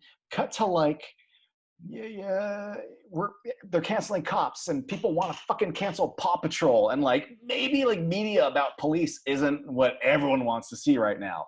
And I Mm-hmm. can't help but wonder like what impact that has on the development of the next Final Destination movie if they even do it. Because the one thing is, I even though 4 was the end and then 5 was the end, like if they did another one, I'm like, I'm down. Like it's not like my franchise the way it is for Casey, but I do like the franchise a lot. And like if you can get Tony Todd back, and if you can get me like a new cool opening sequence and some cool kills, like I'm always going to show up for these. Sometimes you elevate it and you give me real characters and real acting, but even 2, even 4, like you said, you would rewatch 1, 3. I've rewatched all of them. I get more out of 1, 3, and 5, but I could still have dumb fun with the kills in 4 and dumb fun with the kills and humor in 2. I could get through 4 just watching McKelty Williamson and then doing other stuff. And then 2, I mean, we're not ranking, right? Are we? Because we could. I have. Could you come up with something on the spot? Yeah, I can do it. Okay, folks, you're going to hear it here first. Yeah. But wait. Before, do you have anything else to say? Otherwise, this will be the ranking, and then we'll wrap it up. It can just like be the way they wrap up 5. Also, because I started to talk about Nathan, the kid, who I really, really like. He's one of the other like sympathetic characters for me in this because he's got to deal with that shithead, the one who's the kid on the construction site and has to deal with the guy who gets hung by the hook because they were like pushing each other. And then later when Peter's like pressing him, like asking him like did you kill him? But did you, like when he's still feeling things out and in the weird space, I feel so bad because I already like watching his interaction with Sam at the beginning. I'm just kind of like, these are the 2 I like. Like these are the 2 who I think I'm gonna like. And I was right, because throughout the entire movie, I don't think I ever wavered in kind of like my empathy to them. And with him, the fact that he essentially gets cornered right after it happens to kind of like admit, which he did not have to do, his own guilt in the murder of this man who was pushing him. And I don't believe he was really so much admitting murder as he was just kind of owning his part and being an incredibly decent human being, which, you know, we don't get a lot of in this franchise. And he's like going above and beyond, being really honest with himself and with his peers in public about a murder that just happened. I mean, I say murder, I don't think it was a murder. I think sometimes if somebody's pushing you, you just kind of like, yeah, I just didn't give a fuck. That's an accident. But there was also like an alive part of me that kind of wanted him. So I kind of feel like it's my fault. That's what we don't really get that speech from him. I would take it because I think he's a good actor. I liked him in the Friday the 13th reboot where he did play the token black guy. But what really makes me... Yeah, that was him. That's him, yeah. I'm like, I've seen his face. Yeah, me too.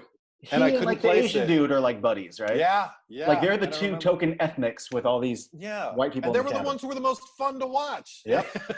And then he's the one who wins my sympathy probably the most because he's the one who gets the fucking axe in his leg or his back. I can't remember which.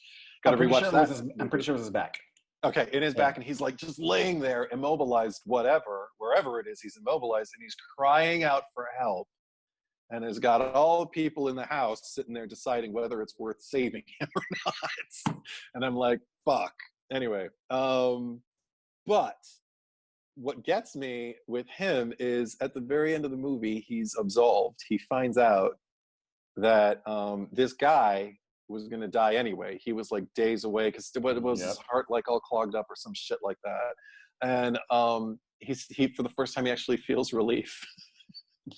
Nathan just kind of like, oh my god. And the last thing that the boss who tells him is just like, life's a bitch. And then they both everybody gets collided with and blown up and everything like that. And I'm like, poor Nathan. That's all I could think this whole movie. Every time it was on screen, poor Nathan. Yeah, he goes to work and gets so much shit down in the loading area or whatever. Yeah, and they make it about age, but when he comes up with Roy's booze and he's like, "Hey, where'd you get that?" He's like, "I stole it from Roy's truck." I'm like, "Dude, that's fucked. You're gonna make your job worse now." And you're his supervisor, so like, come on, oh man.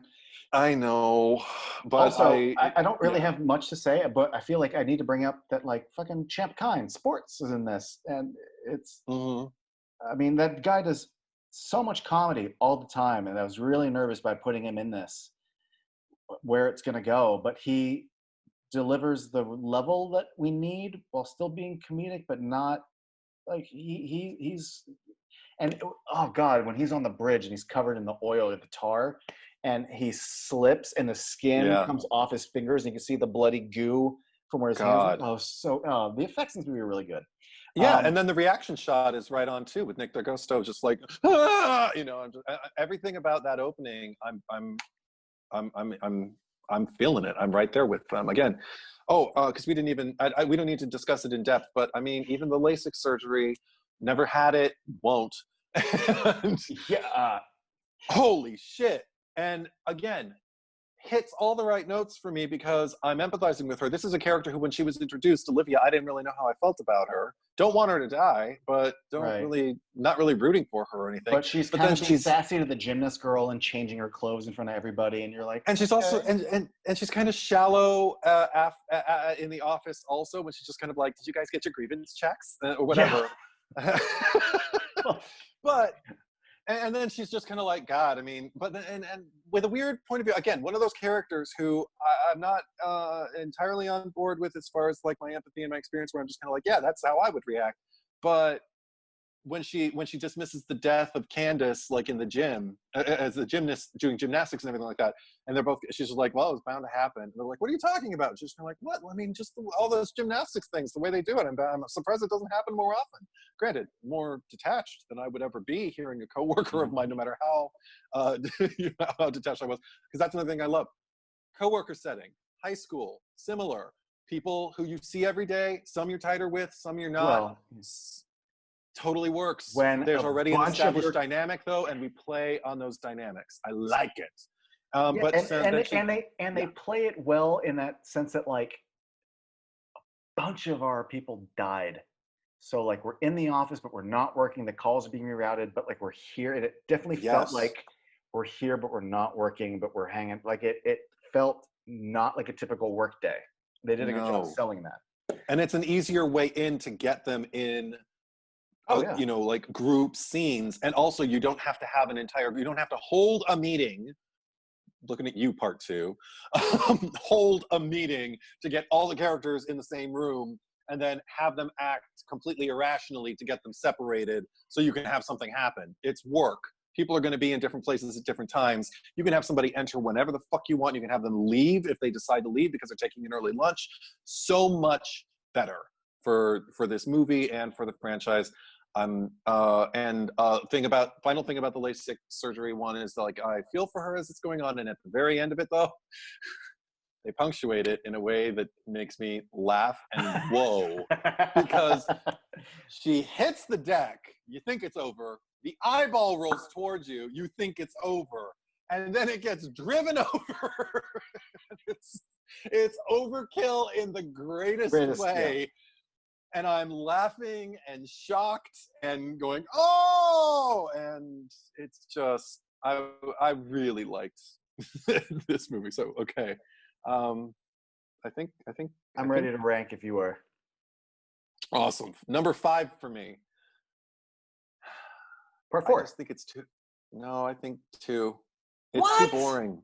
It's too boring. 4? Yeah. We'll talk about why. Number 4 for me is 4 because McKelty Williamson. I don't have a McKelty Williamson in 2. You, number 4? Well, yeah, just flip them. I got 4 at the bottom because it's a bunch of. I mean, Bubba's good, but like everything else is so either bland or cartoony and like goofily shot. It just no, and it's a mess in the last, like, you know. We've already established the finale doesn't bother me as much as it bothers you. The last half of it doesn't bother me as much as it bothers you. 2 has like maybe a misplaced sense of humor, but has a sense of humor and really fun kills. I find 2 incredibly dull, and the only characters I like watching are the ones who walk in and out, and the story is not about them. I use the word dull for 4. Oh, okay, I use the word dull for 2. So there you go. Number 3 for me, this does not mean I don't like it, but it's 3, which is odd because it used to be my favorite. Rewatching it though, highs are really, really high. The not highs Problematic for me. I'll still watch You it, get that? but yeah. Um, 3 I, for you? I have a really hard time picking these next three because they Okay. each have their pros and cons. So Yeah, it's not like if I could just have them all be a tie, I would be much happier. But my number sure. three is part five, Okay.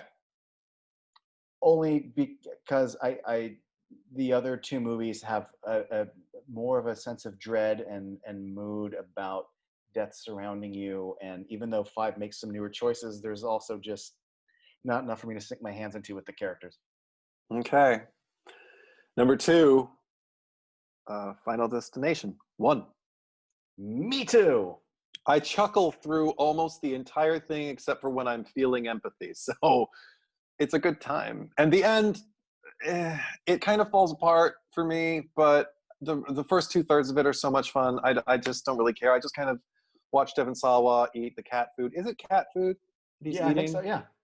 Why?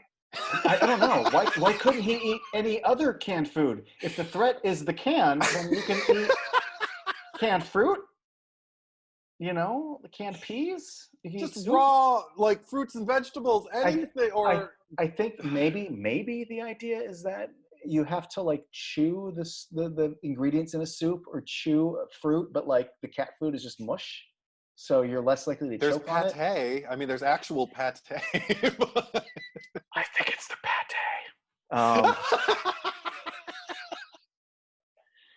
Yeah, no, I just the first one does a lot well, and again, there is kind of a grim mood to one that I appreciate, especially the fact that things seem more jovial before the airplane. Everything's a little more Hmm. bright and crisp, and then after, the movie just has like a flatter palette. Like there are choices made, and for a movie about death, Hmm. it has the right feel. Yeah, and I dig the grief, but the and even again, I can still chuckle when he's eating the cat food just because he's going, and and even when he almost falls on the nail, I think it's is it the nail or whatever. There's something rusty, and he picks it up, and he almost fell on it, and he just goes Oh, tetanus. tetanus. Nice, Yeah. something like that, and I think it's fun. I would have been happier if he actually succeeded in sacrificing himself at the end. Something about that kind of selflessness I would have applauded. But even the Well, fact that it ends and that he I mean, originally it's that, died and that, but then even at the fact at the end, obviously a reshoot, but they're all aesthetically different, the way teenagers would be. I'm just like, okay, several months I'm later. a, It works. It was filmed several yeah, months it later, and it's works. supposed to take place several months later. Yeah. You're So number number one, 1 is 5. five, and then minus three. Yeah. So you want to Uh, go? I mean, I'll just say that the biggest anchor again. There's some things in three that I don't think like one does better as far as the organic unfurling of the Sure. story. Hmm. But three stews in its themes a bit more. It actually, between conversations with McKinley and the relationship that our lead has with the her friend's boyfriend, and moreover just the fact that like I have the lead that I care about that's giving me the emotions and the journey that I want to go on for a story of this kind. And it's just Yeah. for to me, like Mary Elizabeth Winstead is the reason I like the movie so much, and it, Hmm. it balances the kills with some meditation on things. It Yeah. delivers a lot despite its faults, because each one of these has certain degrees of faults. Yeah. And 5 for me, it's just about like the weaknesses are just really low on the it doesn't feel like nitpicking. It feels like, okay, well, that's a legitimate complaint and that's a legitimate complaint. But the pluses for me, I really enjoyed it. And it was a surprise because I will say I don't think it's the most memorable out of the movies by far. But like it's actually I think I remembered even less from 5 than I did from 4, and I had seen them both in the theater, and that was it. All I remembered about 5 was the twist at the end, and I was like, what was even the disaster? And then when I saw the bridge, I was just like, oh, okay. But I didn't remember the characters. I remembered Nick DeGusto, and that's it. And so it was a nice rediscovery for me, and it felt legit. It just kind of felt like if this is the direction it's going in, and it's not going to swing in the other direction for the even numbered ones, like the pattern is suggesting it might. If they make another one now, if this is the direction they're going in, then yeah, I mean, I'm going to see it no matter what. I don't not see horror movies Yeah. because I think they might be bad. I just might see them later, or I might just have to find the right person to go see them with. So yeah. One little thing about 3 that I didn't mention, Yes. and then I'm gonna just do my little final thoughts Yeah. and end this. But Yeah. no, one little thing about 3 that I almost mentioned this. We know that her sister and her friend were sitting in front of the coaster. Then it's whatever the guy's name is, and then it's her. All right. Yeah. We save him from the thing in his face. And then we know that like McKinley was the clue, it was on her shirt, and he even says like, "Do I cause your death?" And I remember some fireworks go off, and she drops to the ground, and then McKinley gets killed. And I remember thinking, "Wait, when did we save her? Why did it circle around and kill McKinley? Because he's next if you're starting over. Mm-hmm. Did it just kill him randomly? Like, but that wasn't part of Death's plan." And I've always thought that every time I went. And this time I ended the movie and I went back and watched it, just the end again. I'm like, am I missing something here? And then Mm-hmm. I guess this is like a deep realization, but I just realized that, oh, I guess her ducking when the fireworks go off was like her saving herself. And I Yeah. guess the fireworks are what we're going to kill her. And that's how, and I'm like, to me, it was just some fireworks going off and she ducked. And I guess, Right. well, what does that have to do with McKinley? Well, I guess the fact that she's talking to McKinley means her back was to them, and that's why it's a pretty shitty way to like break the chain with her. It's a little thing that's never sat well with me. Is it's not. Okay. It's a nitpick. Anyway, final thoughts. I've already said in the beginning I enjoy this franchise, but I appreciate. So I won't repeat any of that, but I will say these 2 little things. I appreciate the fact that unlike so many other franchises that have a particular villain that you could see and wear a T-shirt with Freddy on, and I love slashers and I love discernible villains. I like that we have this one franchise over here that doesn't have one, and that's what makes it a little different. And it gives you a different approach to things. That we have these Rube Goldberg setups of deaths. I think this and Final Destination are like the 2 franchises where like until you see Toby later as a little CGI, we don't really have that face of the franchise, and I think that's fun. And specifically, I like that so many of these, majority of these deaths are related to life's like little, like unobserved, like it's your bathtub and it's like a little trickle of water. And you look at, I remember seeing, I think it was either 3 or 4, and like I remember like walking around work going like, or just walking down the street and going like, oh, look at that construction guy and oh, the power line. And I would start connecting these things, and I'm like, oh, wouldn't it be fucked up if that car just hit that pole?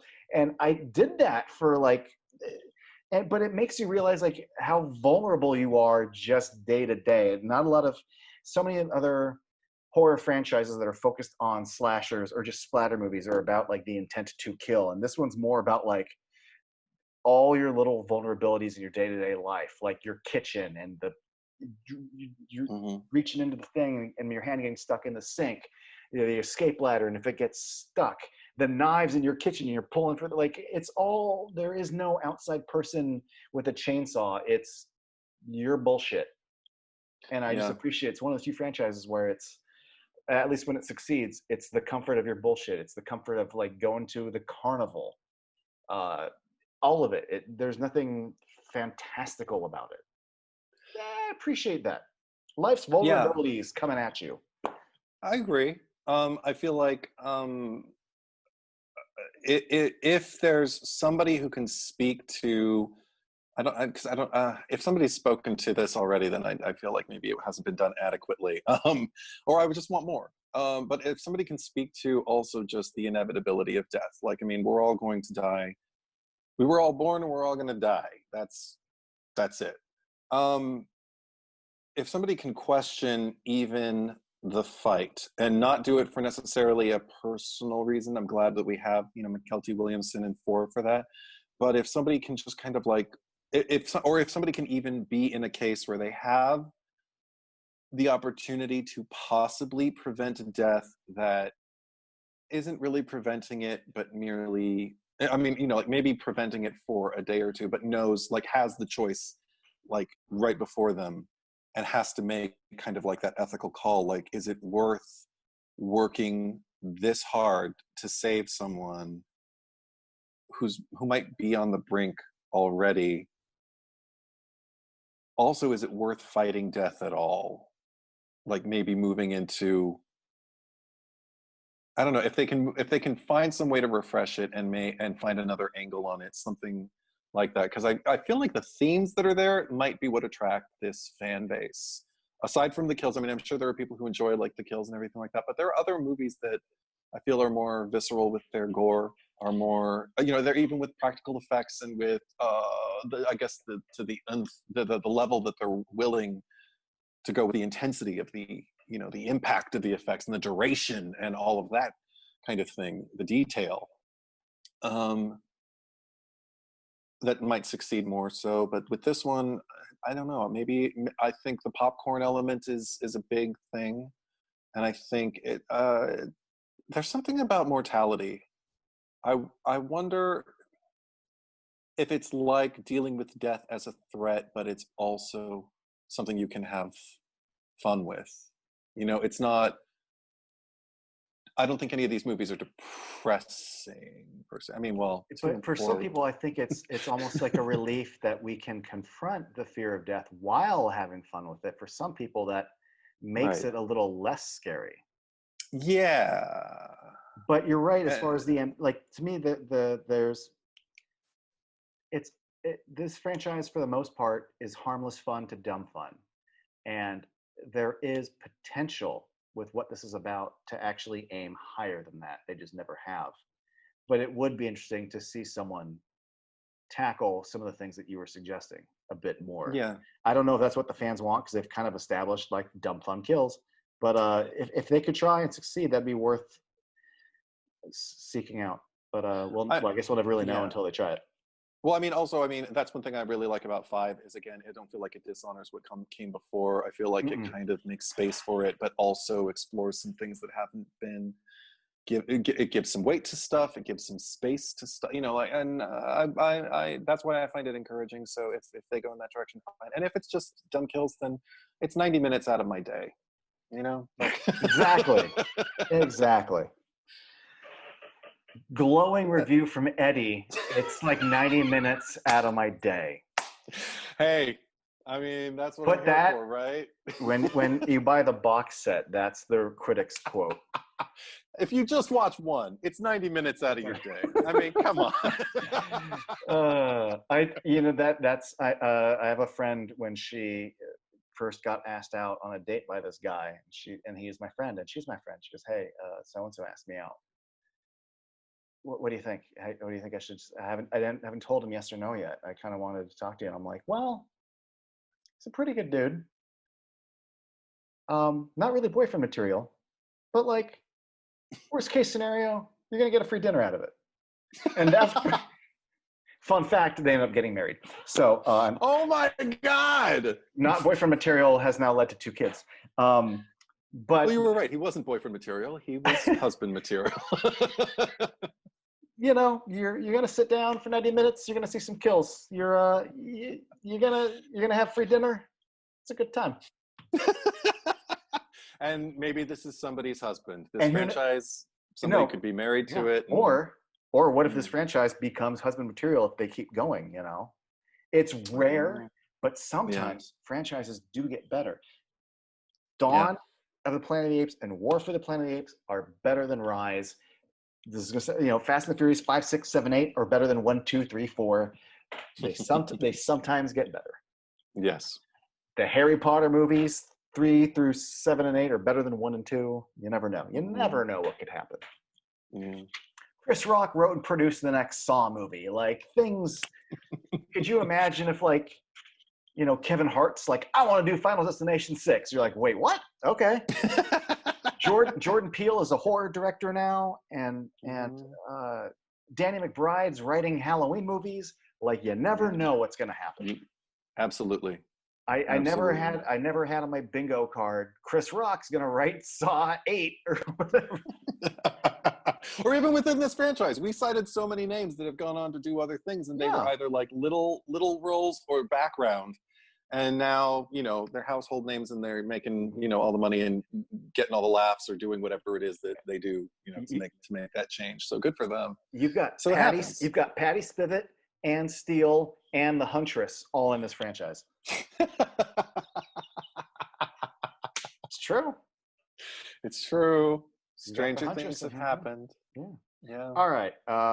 You got anything else? No, I'm good. All right. Well, then, thanks for joining me and talking about this for several hours like we do. And we'll be back for something at some point. Who knows what? Yeah, we'll see. All right, kids. Until then, bye. Bye.